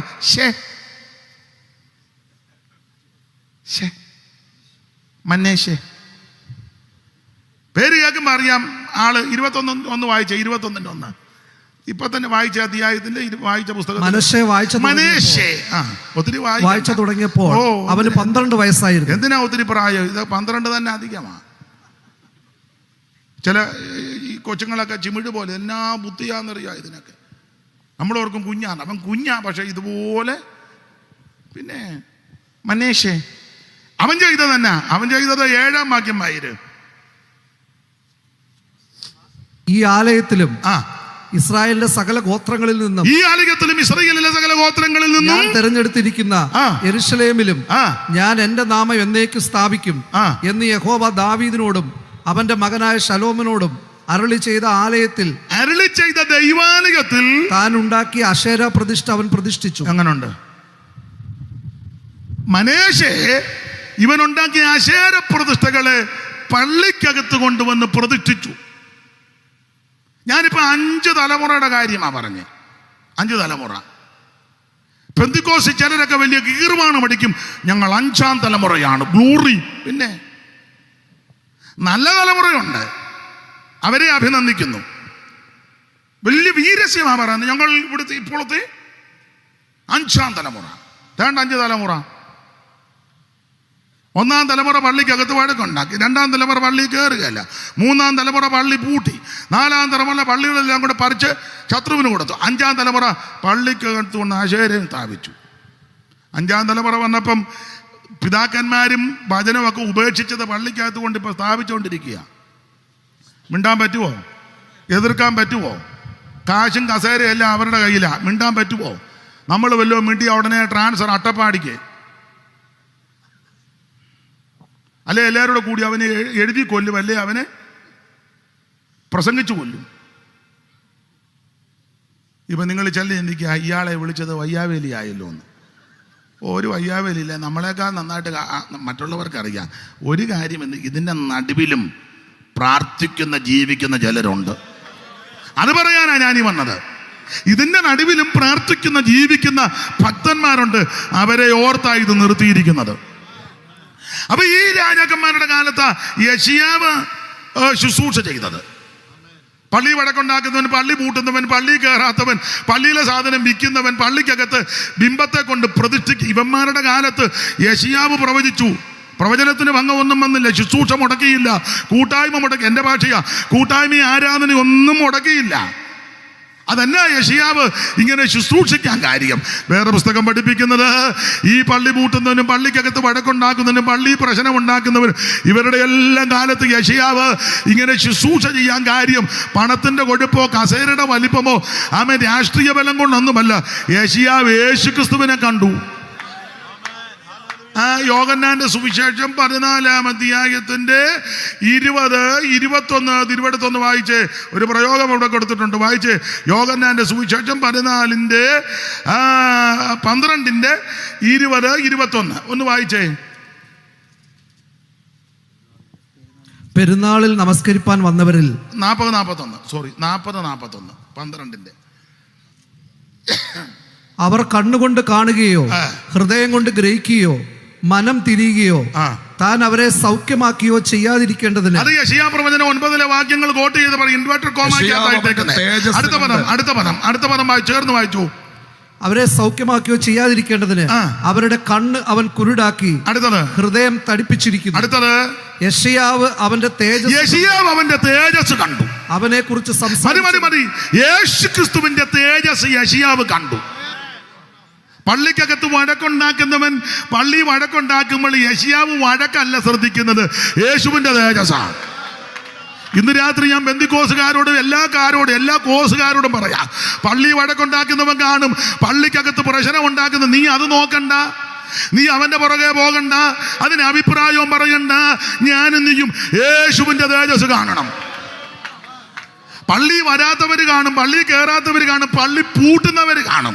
അതൊക്കെ അവർ ചെയ്യട്ടെ, അവനവൻ്റെ പ്രവൃത്തിക്ക് അടുത്ത വിധി അന്ന് മേടിച്ച് കെട്ടിക്കോളും. പക്ഷേ ഞാനും നിങ്ങളും ഇതൊന്നും കണ്ട് തളർന്നു പോകരുത്, ക്ഷീണിക്കരുത്, മടുക്കരുത്. ഞാനും നിങ്ങളും കാണരുത് യേശുവിൻ്റെ തേജസ്സാണ്. Praise the lord. മാറത്ത് പൊൻകച്ച് കെട്ടുവനായി ചുട്ടുപടിപ്പിച്ച വെള്ളോട്ടിന് സദൃശമുള്ള പാദമുള്ളവനായി 7 നക്ഷത്രം വലങ്കിയിൽ പിടിച്ച് നിലവിളക്കണ നടുവിൽ നിലകൊള്ളുന്ന നടകൊള്ളുന്ന നസറായൻ ഇന്ന് രാത്രി നമ്മുടെ നടുവിൽ വന്നിട്ടുണ്ട്. എന്നെ കേൾക്കുന്നത് അയ്യോ പൈതലേ, ഞാനും നീയും കാണേണ്ടത് യേശുവിനെ കാണണം. Price the Lord, price the Lord. കർത്താവിന്റെ തേജസ്സാ കാണണ്ടേ, ദൈവത്തിന് മഹത്വം. അപ്പൊ ഈ കക്ഷികളെല്ലാം ഈ പ്രശ്നം ഉണ്ടാക്കുമ്പോഴെല്ലാം യെശയ്യാവ് 50 കൊല്ലം ശുശ്രൂഷിക്കാൻ തന്നെ പ്രാർത്ഥനയാക്കിയതിൻ്റെ മാർമിക വിഷയം തേജസ് കണ്ട് യേശുവിൻ്റെ. അതെങ്ങനെ ആ തേജസ് കണ്ടത്? ഓടിച്ച് പറഞ്ഞാൽ ഭാഗം വിടാം. യേശുവിൻ്റെ തേജസ് കണ്ടത് ഇങ്ങനെ 6-ാം അധ്യായത്തിൻ്റെ 1 വായിച്ചു. 6-ന്റെ 1 യെശയ്യാവ്. രാജാവ് മരിച്ച ആണ്ടിൽ കർത്താവ് ഉയർന്നും പൊങ്ങിയുമുള്ള രാജാവ് മരിച്ച ആണ്ടിൽ കർത്താവ് ഉയർന്നും പൊങ്ങിയുമുള്ള സിംഹാസനത്തിൽ ഇരിക്കുന്നത് ഞാൻ. സാധാരണ ഈ വാക്യങ്ങൾ ഞങ്ങൾ ബൈബിൾ സ്കൂളിലൊക്കെ പഠിക്കുമ്പോൾ ഇറങ്ങുമ്പോഴൊക്കെ ആദ്യം പ്രസംഗിച്ച് തുടങ്ങുന്നത് ഈ വാക്യമാണ്. ഉസിയാവ് മരിച്ച ആണ്ടിൽ. ചില സഭയിലൊക്കെ വിടുമ്പോൾ ഞാൻ ഒത്തിരിയും പറഞ്ഞിട്ടുണ്ട്. അമ്മമാരൊക്കെ ഞങ്ങളെ ഊറി എന്നൊക്കെ പറയും. അപ്പം ഞങ്ങൾ പറയും, ഇളകി നിന്റെ ജീവിതത്തിൽ ഉസിയാവ് മരിക്കണം എന്നൊക്കെ ഞങ്ങളും പറയും. അമ്മയൊക്കെ ഞങ്ങളെ പ്രോത്സാഹിപ്പിച്ചിട്ടുണ്ട്. അപ്പോൾ നമ്മൾ ഉസിയാവ് മരിച്ചെന്നുള്ളത് നിൻ്റെ ജീവിതത്തിൽ ഉസിയാവ് മരിക്കണം, മരിച്ചെങ്കിൽ ദർശനം ഇത് ശരിയാണ്. ഉസിയാവ് മരിച്ചെന്നുള്ള പ്രയോഗം ഒരു കാലക്കണക്ക് പറഞ്ഞെന്നേ ഉള്ളൂ. ഉസിയാവ് മരിച്ച ആണ്ടില്ല പുള്ളി ഈ ദർശനം കണ്ടത്. അത് രാജാക്കന്മാരുടെ ആണ്ടുകളൊക്കെ പറയും. അതെന്തിനാ? അത് തെറ്റാതിരിക്കാനാ. 14:28 വായിച്ച് യെശയ്യാവ് 14:28. ആഹാസ് രാജാവ് മരിച്ച ആണ്ടിൽ, അവിടെ മരിച്ച ആണ്ടില്ലെന്നാ പറഞ്ഞേക്കുന്നത്. അപ്പൊ ഇതൊരു കണക്ക് പറയുക.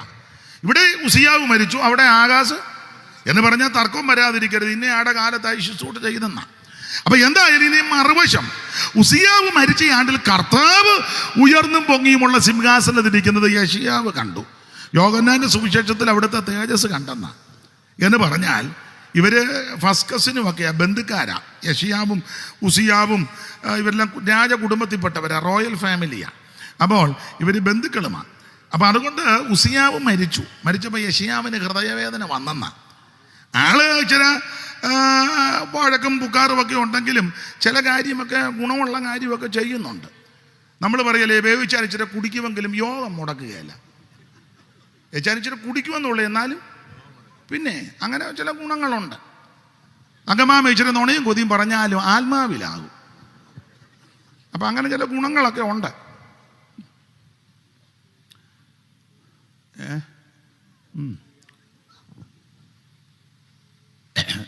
ചില മാസ്റ്റർമാരെ പറ്റി പറയും നല്ല പ്രസംഗമാണ്, പക്ഷേ പുള്ളി വേറെ ആരും പ്രസംഗിച്ചാൽ പ്രതികരിക്കുകയല്ല, അതിലിങ്ങനെ വാർത്താൻ കളിച്ചിരിക്കും.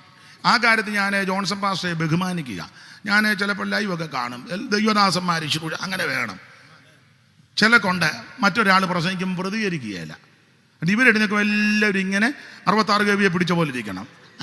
അങ്ങനെയുള്ളവർ പ്രസംഗിച്ച് അനങ്ങരുത്. അനങ്ങരുത്. നിങ്ങൾ വാക്യവും വായിച്ചു കൊടുക്കരുത്. അവൻ തന്നെ വാക്യം വായിക്കണം, തന്നെ കിടന്ന് അലറണം. മറ്റൊരാൾ പ്രസംഗിക്കുമ്പോൾ ഇവൻ അനങ്ങത്തില്ല. ഞാൻ ഞങ്ങളുടെ സഭയിൽ പാസ്റ്ററെ പോലെ ഞാനും അത്ര നോക്കുമെന്ന് എനിക്ക് തോന്നുന്നില്ല. ഇവിടെ ഞങ്ങളുടെ സഭയിൽ ആര് വന്ന് പ്രസംഗിച്ചാലും ഞാനും ചൂപ്പാസൊക്കെ വാക്യം വായിച്ചു കൊടുക്കും, സ്തോത്രവും പറയും. അവരെ ഉത്സാഹിപ്പിക്കും. അത് അങ്ങനെ വേണം. ഇത് ഞാൻ central pastor, council member, secretary, committee, അതിൻ്റെ ഉന്തം, എനിക്കതിനോട് യോജിപ്പില്ല. ഒരു കുഞ്ഞാന്നിൽ വെടിനേറ്റ് സ്തോത്രം അവൻ പറയുന്നത് ദൈവത്തിൻ്റെ വചനമല്ലേ, അല്ല അവൻ്റെ വചനമല്ലല്ലോ. ഹോബയുടെ വചനമല്ലേ പറയുന്നേ. ദൈവത്തിന് മഹത്വം. അപ്പൊ ഈ ഉസിയാവ് വഴക്കാളിയാണെങ്കിലും കുറെ ഗുണമൊക്കെ ഉണ്ട്. അതിലൊരു ഗുണം, ഒത്തിരി ഉണ്ട്. ഒരു ഗുണം, ഇയാള് വലിയ കൃഷിപ്രിയനായിരുന്നു. ഉസിയാവി വലിയ കൃഷിപ്രിയനാ. ജലസേചന പദ്ധതിയൊക്കെ പുള്ളിയുടെ കാലത്ത് നല്ല രീതിയിലാണ് പോയത്. അഗ്രികൾച്ചർ ഡിപ്പാർട്ട്മെന്റ് ജലസേചന പദ്ധതി. ആ വാക്യം ഷൂപ്പാസ് കണ്ടോ? ഒന്ന് വായിച്ചേ, ഒന്ന് വായിച്ചേ. അവിടെ ഉണ്ടല്ലോ, കൃഷിപ്രിയനായിരുന്നെന്നാ വാക്യം. ഞാൻ റെഫറൻസ് അങ്ങ് മറന്നുപോയി. നിങ്ങൾ കണ്ടവരൊന്ന് വായിച്ചു. അവൻ കൃഷിപ്രിയനായിരുന്നു. അങ്ങനെ അവന് ഞാൻ റെഫറൻസ് അങ്ങ് മറന്നുപോയി. നിങ്ങൾ എടുത്തവരൊന്ന് വായിച്ചു. അവന് താഴ്വീതിയിലും സമഭൂമിയിലും വളരെ കന്നുകാലികൾ ഉണ്ടായിരുന്നത് കൊണ്ട്, ഇവന് താഴ്വീതിയിലും സമഭൂമിയിലും വലിയ ഒത്തിരി കന്നുകാലികൾ ഉണ്ടായിരുന്നത് കൊണ്ട് അവൻ മരുഭൂമിയിൽ ഗോപുരങ്ങൾ പണിതു. അടുത്തത് അനേകം കിണറുകളും കുഴിച്ചു. ജലസേചന പദ്ധതിക്കൊക്കെ പുള്ളി വലിയ താല്പര്യക്കാരനാ. പിന്നെ അവൻ കൃഷിപ്രിയനായിരുന്നു. മതി. അപ്പോൾ ഈ ഉസിയാവ് കൃഷിപ്രിയനും ജലസേചന പദ്ധതി കൊണ്ടുവന്നവനും പിന്നെ ഫാമും ഒക്കെ പുള്ളിക്ക് വലിയ ഇഷ്ടമാണ്. അങ്ങനെ ഇരിക്കുമ്പോഴാ അതുകൊണ്ട് തന്നെ രാജ്യത്തിന് നല്ല പുരോഗതിയാണ്. ഏതാ അഗ്രികൾച്ചർ ഡിപ്പാർട്ട്മെന്റ്. അഗ്രികൾച്ചർ ഉള്ളത് കൊണ്ടല്ലേ കൾച്ചർ നന്നാകുന്നേ. അഗ്രികൾച്ചറിൽ നിന്നാ കൾച്ചർ. അഗ്രികൾച്ചർ മോശമായപ്പോഴേ കൾച്ചറും. ഇപ്പൊ കൾച്ചർ ഇല്ലല്ലോ. ഞാൻ ആ ഭാഗത്തേക്കൊന്നും പോകുന്നില്ല. അപ്പൊ ഇദ്ദേഹത്തിന്റെ കാലത്ത് നല്ല കൾച്ചറാ, കൃഷിപ്രിയനാ, രാജ്യത്തിന് വളരെ പുരോഗതിയാ. അങ്ങനെ ഇരിക്കുമ്പോൾ ആ ഉസിയാവ് മരിച്ചപ്പോൾ യെശയ്യാവിന് വലിയ മനോദുഃഖം. ദൈവമേ, ഇനി രാജ്യത്തിന്റെ ഭാവി എങ്ങനാ? ഇവരെല്ലാം രാജകുടുംബക്കാരുമല്ലേ. ഇനി കൃഷിയുടെ കാര്യം, ജലസേചന പദ്ധതി, ആ മൃഗങ്ങളുടെ സംരക്ഷണം, ഇത് ആരാ, എന്തുവാ, എങ്ങനാ? ആ സിംഹാസനത്തിൽ നോക്കിയപ്പോൾ ഇനി ആരാ ഇവിടെ വന്നിരിക്കുന്നത്? ഇരുന്നാ ശരിയാകുമോ? എങ്ങനാ? ഇങ്ങനെയൊക്കെ ചിന്താഭാരം വന്നപ്പോൾ കർത്താവ് ഉയർന്നും പൊങ്ങിയും സിംഹാസനത്തിലിരുന്നു. മനസ്സിലാകുന്ന ഭാഷ പറഞ്ഞ് യെശയ്യാവിനോട് മൗനമായ ഭാഷ പറയാ, യെശയ്യാവേ, ഉസിയാവിൻ്റെ സിംഹാസനത്തിൽ ആളില്ലെന്നോർത്ത് നീ ഭാരപ്പെടണ്ട, ഉയർന്നും പൊങ്ങിയും ഒരു സിംഹാസനത്തിൽ ഞാനിരിപ്പുണ്ട്. ഇന്ന് രാത്രി എനിക്ക് ആരുമില്ല, ഞാൻ ഇനി എങ്ങനെ ജീവിക്കും, എൻ്റെ കുഞ്ഞുങ്ങളുടെ കാര്യം എങ്ങനെ, കുടുംബത്തിൻ്റെ കാര്യം എങ്ങനെയാണെന്നോർത്ത് ആരേലും നിരാശയോടെ ഭാരത്തോടെ ഈ പന്തലിൽ ഇരിക്കുന്നുണ്ടെങ്കിൽ നിന്നോടും കൂടെ ദൂത് പറയുകയാ, ഉയർന്നും പൊങ്ങിയും ഒരു സിംഹാസനത്തിൽ നമുക്ക് വേണ്ടി ഒരുവൻ ഇരിക്കുന്നുണ്ട്. അത് നസറയനാകുന്ന യേശു ക്രിസ്തു.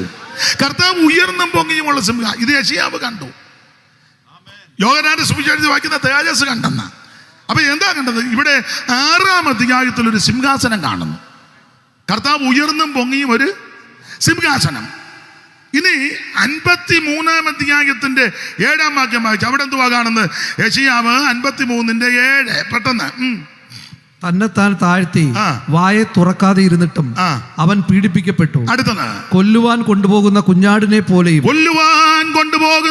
കുഞ്ഞാടിനെ പോലെ രോമം കത്തിരിക്കുന്നവരുടെ മുമ്പാകെ മിണ്ടാതെ ഇരിക്കുന്ന ആടിനെ പോലെ. അപ്പോൾ 53:7 ഒരു കുഞ്ഞാടിനെ കാണുന്നു എന്ന് പറഞ്ഞാൽ 6-ാം അധ്യായത്തിൽ സിംഹാസനം കാണുന്നു, 53-ൽ കുഞ്ഞാടിനെ കാണുന്നു. യോഹന്നാൻ എഴുതിയിരിക്കുന്നത് യേശുവിനെ കണ്ടെന്നാ, കുഞ്ഞാടിനെ കണ്ടു സിംഹാസനത്തിൽ. അപ്പൊ 6-ൽ സിംഹാസനം, 53-ൽ കുഞ്ഞാട്. ഇത് പുതിയ നിയമത്തിലേക്ക് വരുമ്പോൾ വായിച്ച വെളിപ്പാട് 5:1. ഓടിച്ച് മുമ്പോട്ട് പോകാം, ഇടയ്ക്കത്തെ അങ്ങ് വിടുക. 5:1. ഞാൻ സിംഹാസനത്തിൽ ഇരിക്കുന്നവരുടെ സിംഹാസനം കാണുന്നുണ്ട്. ഇനി 5-ാം വാക്യം. അപ്പോൾ മൂപ്പന്മാരിൽ ഒരുത്തൻ എന്നോട് കരയണ്ട, യഹൂദാഗോത്രത്തിലെ സിംഹവും ദാവീദിന്റെ വേരുമായവൻ പുസ്തകവും അതിന്റെ 7 മുദ്രയും തുറപ്പാൻ തക്കവണ്ണം ജയം പ്രാപിച്ചിരിക്കുന്നു എന്ന് പറഞ്ഞു. അടുത്ത വാക്യം. ഞാൻ സിംഹാസനത്തിന്റെയും 4 ജീവികളുടെയും നടുവിലും മൂപ്പന്മാരുടെ മധ്യത്തിലും ഒരു കുഞ്ഞാട്. അപ്പൊ ഇവിടെ ഒരു കുഞ്ഞാട്. യെശയ്യാവ് 6-ൽ സിംഹാസനം, 53-ൽ കുഞ്ഞാട്. പുതിയ നിയമത്തിലേക്ക് വരുമ്പോൾ വെളിപ്പാട് 5:1 സിംഹാസനം, 5:6 കുഞ്ഞാട്. ഇനി വെളിപ്പാട് 7:10 വായിച്ച. 7:10 വെളിപ്പാട് 7:10. രക്ഷ എന്നുള്ളത് സിംഹാസനത്തിൽ ഇരിക്കുന്നവനായ നമ്മുടെ ദൈവത്തിന്റെയും കുഞ്ഞാടിന്റെയും. സിംഹാസനം കുഞ്ഞാടും അടുത്തടുത്ത് വരുന്നു. യെശയ്യാവ് 6-ൽ സിംഹാസനം, പിന്നെ 53-ൽ കുഞ്ഞാട്. അത് പുതിയ നിയമത്തിലേക്ക് വരുമ്പോൾ അടുത്തടുത്ത് വന്ന് 5:1 സിംഹാസനം, 5:6 കുഞ്ഞാടിനെ കാണുന്നു. 7-ാം അധ്യായത്തിന്റെ 10-ാമത്തെ വാക്യത്തിൽ കുഞ്ഞാടും സിംഹാസനവും അധികം അകലെയല്ലാതെ. ഇനി അതിന്റെ 17 വായിച്ച്. 7:17. സിംഹാസനത്തിന്റെ മധ്യേയുള്ള കുഞ്ഞാട് അടുത്തടുത്ത് അവരെ ഏറ്റവും അടുത്തല്ലോ. സിംഹാസനത്തിന്റെ മധ്യേയുള്ള കുഞ്ഞാട്. ഇത് യെശയ്യാവ് കണ്ടു. ഞാനും നിങ്ങളും കാണേണ്ടത് ഈ ദർശനമാണ്. ദൈവത്തിന് മഹത്വം, ദൈവത്തിന് മഹത്വം. പക്ഷേ പല ആൾക്കാർ ഇതൊന്നും വാല് കാണുന്ന പാമ്പ് പത്തി മമ്മി ഞാൻ കണ്ട് പാമ്പിനെ പത്തി അല്ലാതെ കാലാന്നാ പൊക്കുന്നത്. പാമ്പ് പത്തി പൊക്കിയെന്ന്. പത്തിയല്ലേ പൊക്കണ്ടേ? ഈ പാമ്പിനെ പോത്തിനെ ഒന്നും അല്ല കാണേണ്ടത്, നീ യേശുവിനെ കാണണം. ആ കർത്താവിനെ നന്നായിട്ട് കണ്ടാൽ പള്ളി പൂട്ടുന്നവൻ പൂട്ടും, വഴക്കുണ്ടാക്കുന്നവൻ വഴക്കുണ്ടാക്കും, ഇത് പറിച്ചു വയ്ക്കുന്നവൻ അവിടെ വിധിക്കും, പ്രശ്നം ഉണ്ടാക്കുന്നവൻ പ്രശ്നം. നിനക്കതൊന്നും വിഷയമല്ല. നിന്നെ ഏൽപ്പിച്ച ശുശ്രൂഷ നീ അത് ചെയ്ത് അവൻ നന്ന് നല്ലവനും വിശ്വസ്തനാകുന്നത്. അത് യെശയ്യാവിന് വെളിപ്പെട്ടു. ഇനി ശിശു ശൈശവത്തിൽ എന്തോ കഴിക്കും.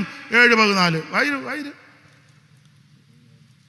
അതുകൊണ്ട് കർത്താവ് തന്നെ നിങ്ങൾക്കൊരു അടയാളം തരും. കന്യക ഗർഭിണിയായി ഒരു മകനെ പ്രസവിക്കും. അവൻ ഇമ്മാനുവേൽ എന്ന് പേർ വിളിക്കും. തിന്മ തള്ളി നന്മ തിരഞ്ഞെടുപ്പാൻ പ്രായമാകും വരെ അവൻ തൈരും തേനും ശൈശവത്തിലെ തൈരും തേനും കൊണ്ട്. തേൻ മോട്ടിച്ച തേനല്ല, അടിച്ചു മാറ്റിയ തേനല്ല. മനസ്സിലാകുന്നുണ്ടോ? മതി.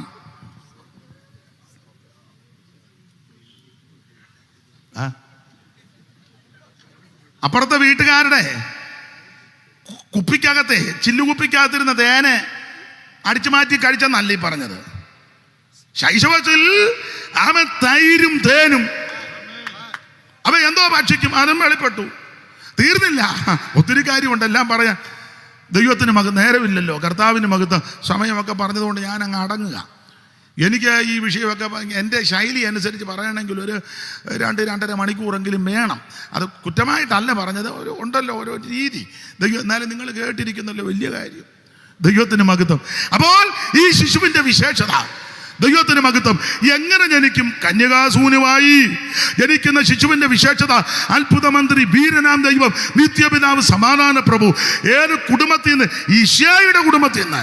ആ ശിശു ശൈശവത്തിൽ എന്ത് ഭുജിക്കും? തൈരും തേനും. മാത്രമാണോ, ആ ശിശു വളർന്ന് ശുശ്രൂഷ ആരംഭിക്കും. ആ ശുശ്രൂഷ എങ്ങനെ ആയിരിക്കും?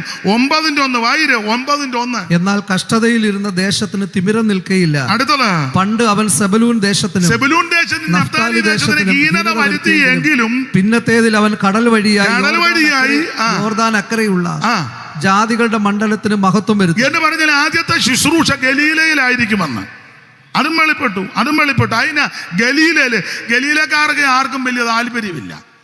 ഗലീലക്കാരങ്ങനെ വലിയ വിദ്യാനിപുണന്മാരൊന്നും അല്ല. അതുകൊണ്ട് ആർക്കും വലിയ താല്പര്യമൊന്നും. എല്ലാം മീൻ പിടിക്കുന്നവരെ സാധാരണക്കാരും വലിയ വിദ്യാഭ്യാസം ഒന്നും ഇല്ലാത്ത ആൾക്കാരാണ്. മീൻപിടുത്തക്കാരല്ലേ.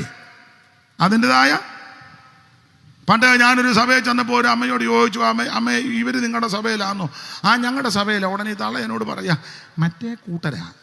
ഞാൻ ചോദിച്ചു, ഏത് കൂട്ടരാ? ഓ, അതെന്തുവാ മോനെ?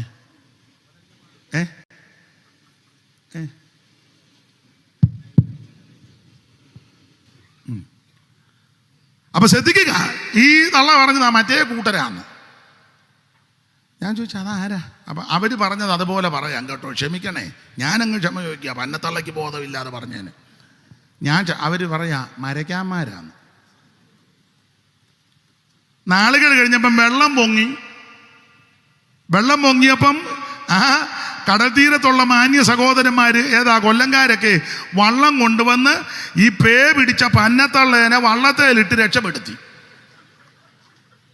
എന്നാ അത് ആടിക്ക് കൈ കൊടുത്ത് സങ്കടപ്പെട്ടിരിക്കുന്ന ഉള്ള കാര്യമായി ഉള്ളതായി പറയുന്നത്, ഉള്ളതേ പറയുള്ളൂ. ഈ തള്ള ആരെ ആക്ഷേപിച്ചോ ആ മാന്യ സഹോദരന്മാർ വള്ളവും എടുത്തോണ്ട് വന്ന് റാന്നി സൈഡിലും ചെങ്ങന്നൂർ സൈഡിലും വന്ന് ഈ പീറ തള്ള അഹങ്കരിക്കരുത് കേട്ടോ.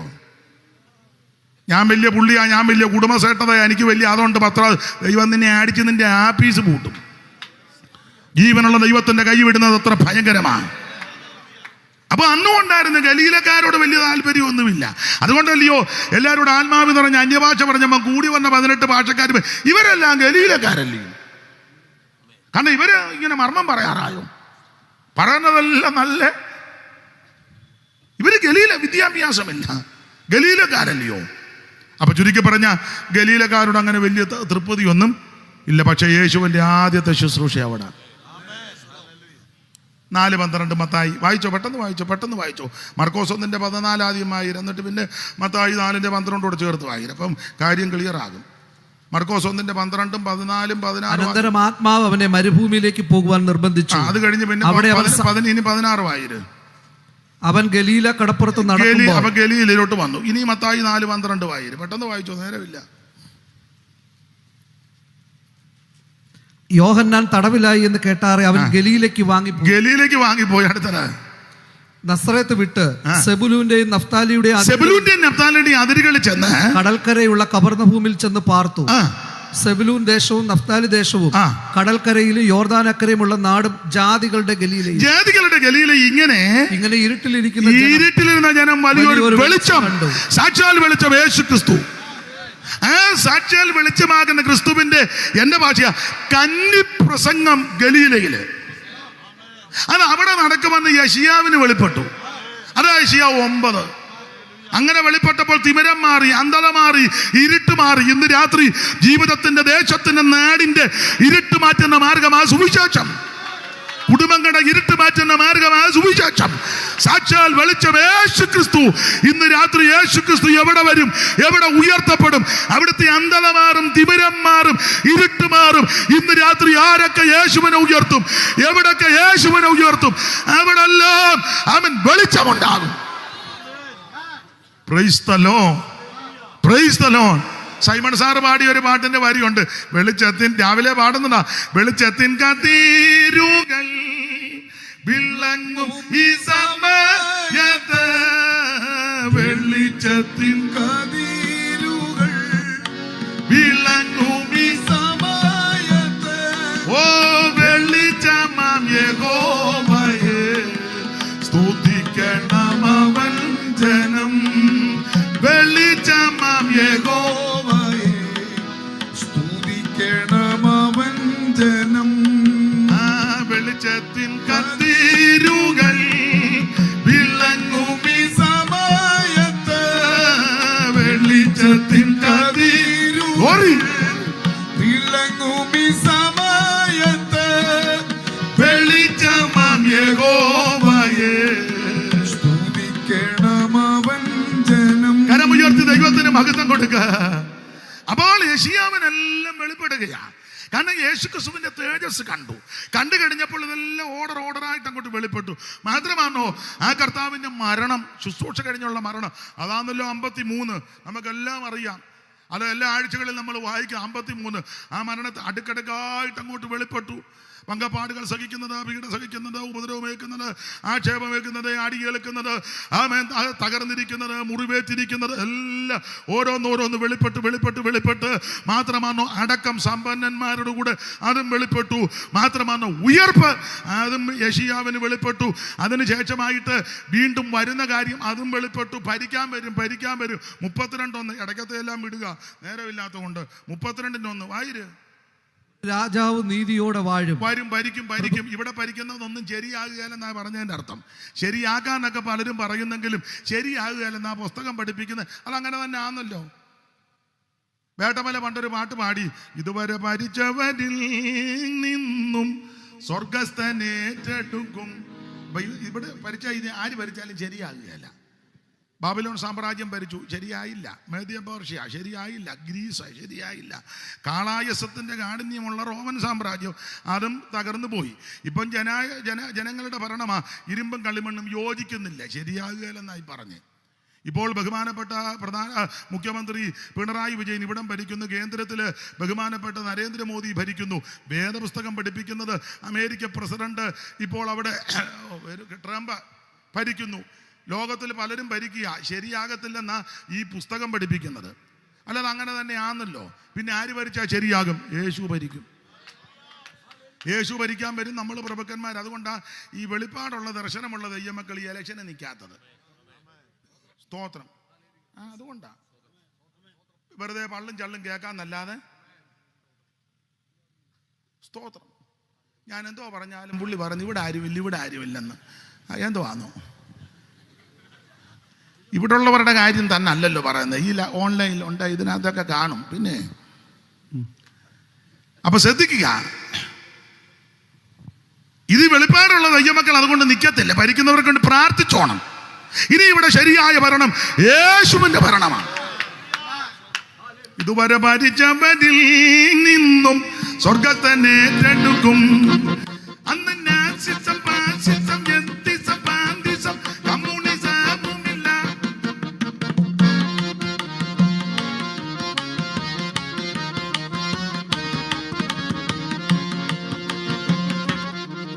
അന്ന് നാസിസം, ഫാസിസം, എത്തിസം, പാന്തിസം, കമ്മ്യൂണിസവുമില്ല.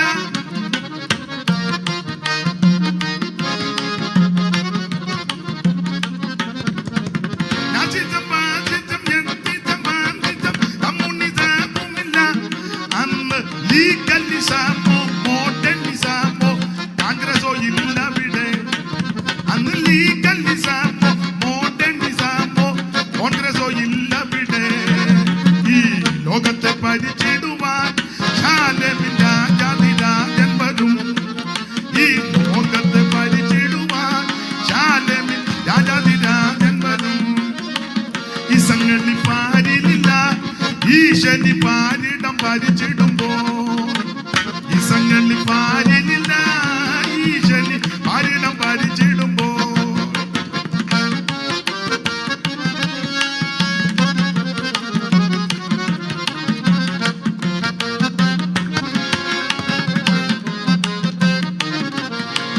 ഈ സംഗതി പാരിലില്ല, ഈശനി പാരിടം ഭരിച്ചിടുമ്പോൾ. അന്ന് മുതലാളി തൊഴിലാളി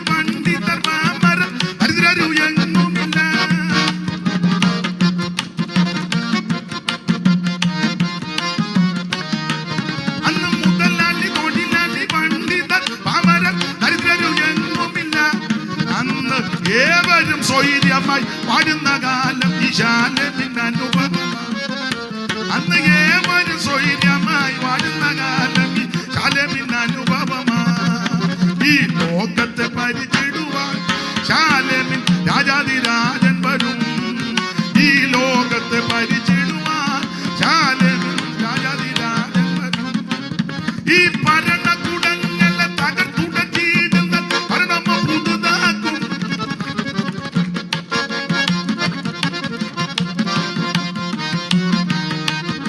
ഈ ഭരണകൂടങ്ങളെ തകർത്തുടച്ചിടുന്ന ഭരണമ പുതുതാക്കും.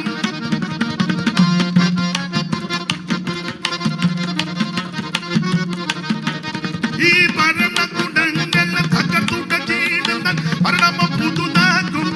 അന്ന് ഏവരും സ്വൈര്യമായി വാഴുന്ന കാലം ഈ ശാലേമിൻ അനുഭവമാ. അന്ന് ഏവരും സ്വൈര്യമായി വാഴുന്ന കാലം ഈ ശാലേമിൻ അനുഭവമാ.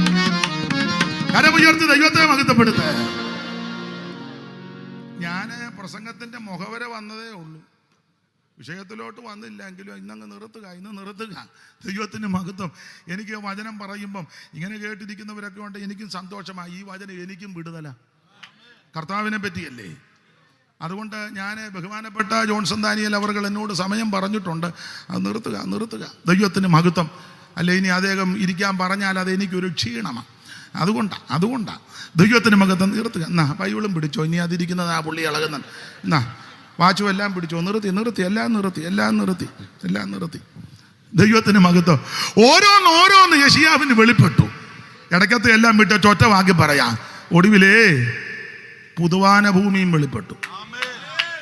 66:22 അത് വായിച്ചങ്ങ് നിർത്തുക. 62:26 യേശുവിന്റെ തേജസ് കണ്ടപ്പോൾ സകല വിഷയവും വെളിപ്പെട്ടു. 66:22 ഞാൻ ഉണ്ടാക്കുന്ന പുതിയ ആകാശവും പുതിയ ഭൂമിയും. മതി. പുതിയ ആകാശവും പുതിയ ഭൂമിയും സകല കേസും യെശയ്യാവിന് വെളിപ്പെട്ടു. കുട്ടി, ഇന്ന് രാത്രി നീ യേശുവിനെ കാണണം. നിന്റെ പാപത്തിന്റെ പരിഹാരം വരുത്തുവാൻ മരിച്ച യേശുവിനെ കാണണം. നിന്റെ രോഗത്തെ സൗഖ്യമാക്കുന്ന യേശുവിനെ കാണണം. നിന്നെ രക്ഷിക്കാൻ കഴിവുള്ള യേശുവിനെ കാണണം. നിന്നെ വിടിവിക്കാൻ കഴിവുള്ള യേശുവിനെ കാണണം. മാനസാന്തരപ്പെട്ട് രക്ഷിക്കപ്പെട്ട് സ്നാനപ്പെട്ട് അഭിഷേകം പ്രാപിച്ച് വേർപാട് പ്രാപിച്ച് തിരുമേശിക്കെടുത്ത് കൂട്ടായ്മ ആചരിച്ച് പ്രാർത്ഥന കഴിച്ച് ഓരോ ദിവസവും വിശുദ്ധ ജീവിതം നയിക്കുന്ന വിശുദ്ധന്മാരെ ചേർക്കാൻ യേശു വീണ്ടും വരും. തിരുസഭയെ ചേർത്ത് സ്വർഗത്തിൽ കൊണ്ടുപോയി ന്യായവിധി കഴിഞ്ഞ് പ്രതിഫലം തന്ന് വേളി കഴിഞ്ഞ് തിരിച്ചു വരും. എന്തിന്? ഭരിക്കാൻ വരും. അതാ വായിച്ചതോടെ ഭരിക്കും. അന്നാരും കൈവിടപ്പെട്ടു പോകരുത്.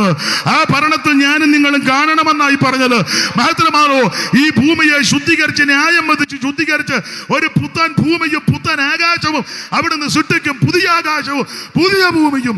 മാത്രമാണോ തന്റെ വിശുദ്ധന്മാരെ തന്നോട് ചേർത്തിരുത്തി കോടി യുഗം നാം ഇവിടെ വസിക്കും കർത്താവിനോട് കൂടെ. ഈ പ്രത്യാശയുള്ള ദൈവമക്കൾ കരമുയർത്തി ദൈവത്തിന് മഹത്വം കൊടുക്കാൻ. ഒരിക്കൽ കൂടെ ദൈവത്തെ സ്തുതിച്ചാട്ടെ. ഒരിക്കൽ കൂടെ ദൈവത്തിന് മഹത്വം കൊടുക്കാം. ആ പഴയ പാട്ടിന്റെ 2 ചരണങ്ങൾ കൈയടിച്ച് പാടി ഇന്ന് രാത്രി യോഗം നിർത്താം. ബാക്കിയൊന്നും ഞാൻ പ്രസംഗിക്കുന്നില്ല. എന്നേലും ഇനി അവസരം വല്ലതും കിട്ടുകയാണെങ്കിൽ ഓർമ്മയിരുന്നു ഇതിന്റെ ബാക്കി പിന്നെങ്ങാനും പറയാം. ഗുണമാകാനാന്ന് ഇതൊക്കെ മതി. 9 ഗുണമാകാം. ദൈവത്തിന് മഹത്വം. ഗുണപ്പെടാനാണ് 8:30 ഗുണപ്പെടായിരുന്നു, 9 വരെയും വേണ്ടായിരുന്നു. പിന്നെ അദ്ദേഹം പറഞ്ഞത് കൊണ്ട് 9 വരെ എടുത്തതാ. ഇന്ന് രാത്രി ഒന്ന് സമർപ്പിച്ച് വേണം തിരിച്ചു പോകാൻ. യേശു നിന്നെ രക്ഷിക്കും. യേശു നിന്നെ വിടിവിക്കും. യേശു നിന്നെ സഹായിക്കും. നിന്റെ വിഷയത്തിന് യേശു ക്രിസ്തു പരിഹാരം വരുത്തും. ഇന്ന് രാത്രി കർത്താവിനെ ഉള്ളത്തിൽ ഏറ്റെടുത്ത് സന്തോഷത്തോടെ വേണം തിരിച്ചു പോകാൻ. ആ പഴയ പാട്ട് നമുക്ക് കൈയടിച്ചൊന്ന് പാടാം. ഇവിടെ സ്റ്റേജിൽ ഇരിക്കുന്ന കർത്തദാസന്മാർ എഴുന്നേക്കാം. ഇവരെഴുന്നേക്കാൻ പറഞ്ഞാൽ ചിലർ ഇറങ്ങിപ്പോയാൽ എന്തോ ചെയ്യും. അതുകൊണ്ട് നിങ്ങൾ ഇരുന്നാൽ മതി. നിങ്ങളെ എഴുന്നേൽപ്പിക്കാം. ഇപ്പൊ ഞങ്ങളൊന്ന് എഴുന്നേക്കട്ടെ. കൈയടിച്ച് പാടി ദൈവത്തെ മഹത്വപ്പെടുത്താം. കരുണ നിറഞ്ഞ കണ്ണുള്ള നവൻ തൻ ജനത്തിൻ കരച്ചിൽ കരളലിഞ്ഞു കേൾക്കും കാതുള്ളോ. ലോകപാപ ചുമടിനെ ശിരസു കൊണ്ടു കുരിശെടുത്തുകൾ ഗോദാവിൽ പോയോനെ തുതിപ്പിൻ ചേർന്ന് പാട്. നമ്മുടെ കർത്താവിനെ പറ്റിയാ. ഓ മരിച്ചവനിൽ നിന്ന് ആദ്യം ജനിച്ചവൻ ഭൂമിരാജാക്കന്മാരെ ഭരിച്ചു വാഴും ഏകനായകൻ. നമ്മെ സ്നേഹിച്ചവൻ തിരുച്ചോരയാൽ കഴുകി നമ്മയെല്ലാം വിശുദ്ധ സാക്ഷികൾ നിനച്ച് തുതിപ്പിൻ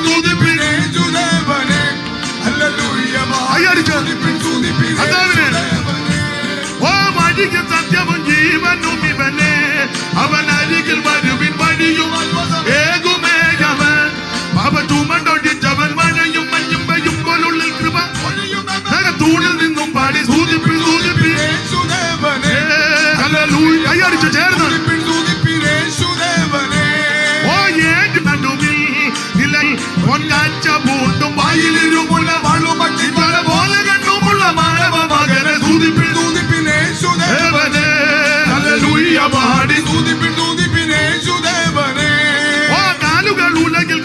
പഠിപ്പിച്ച നല്ല പിച്ചളക്കൊന്നു ചേലൊടുമുഖ പാപമാതിന് ശക്തിയോട് പ്രകാശിക്കും പോലെ തലമുടി പോലെ ഇരിക്കുന്ന ദൈവപുത്രനെ സ്തുതിപ്പിനേശുദേവനെ ഹല്ലേലൂയ പാടി സ്തുതിപ്പിനേശുദേവനെ.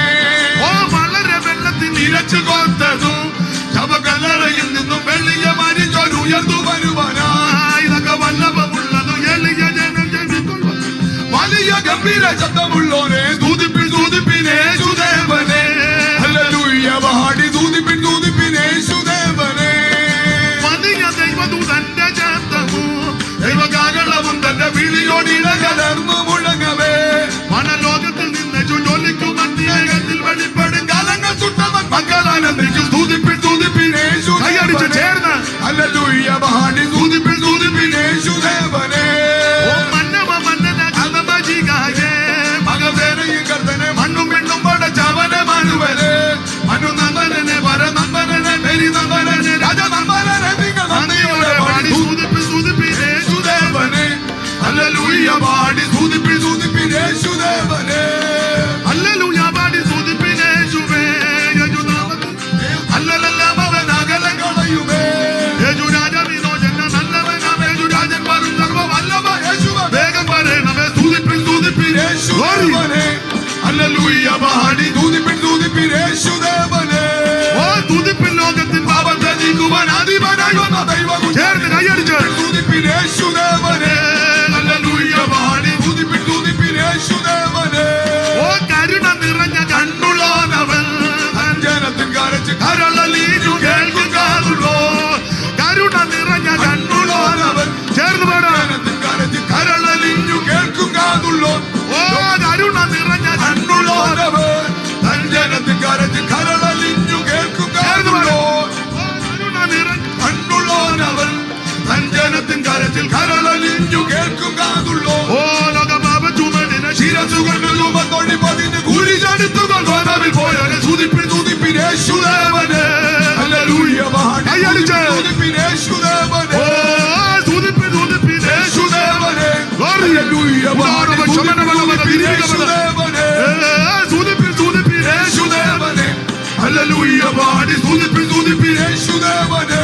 ഓ സ്തുതിപ്പിനേശുദേവനെ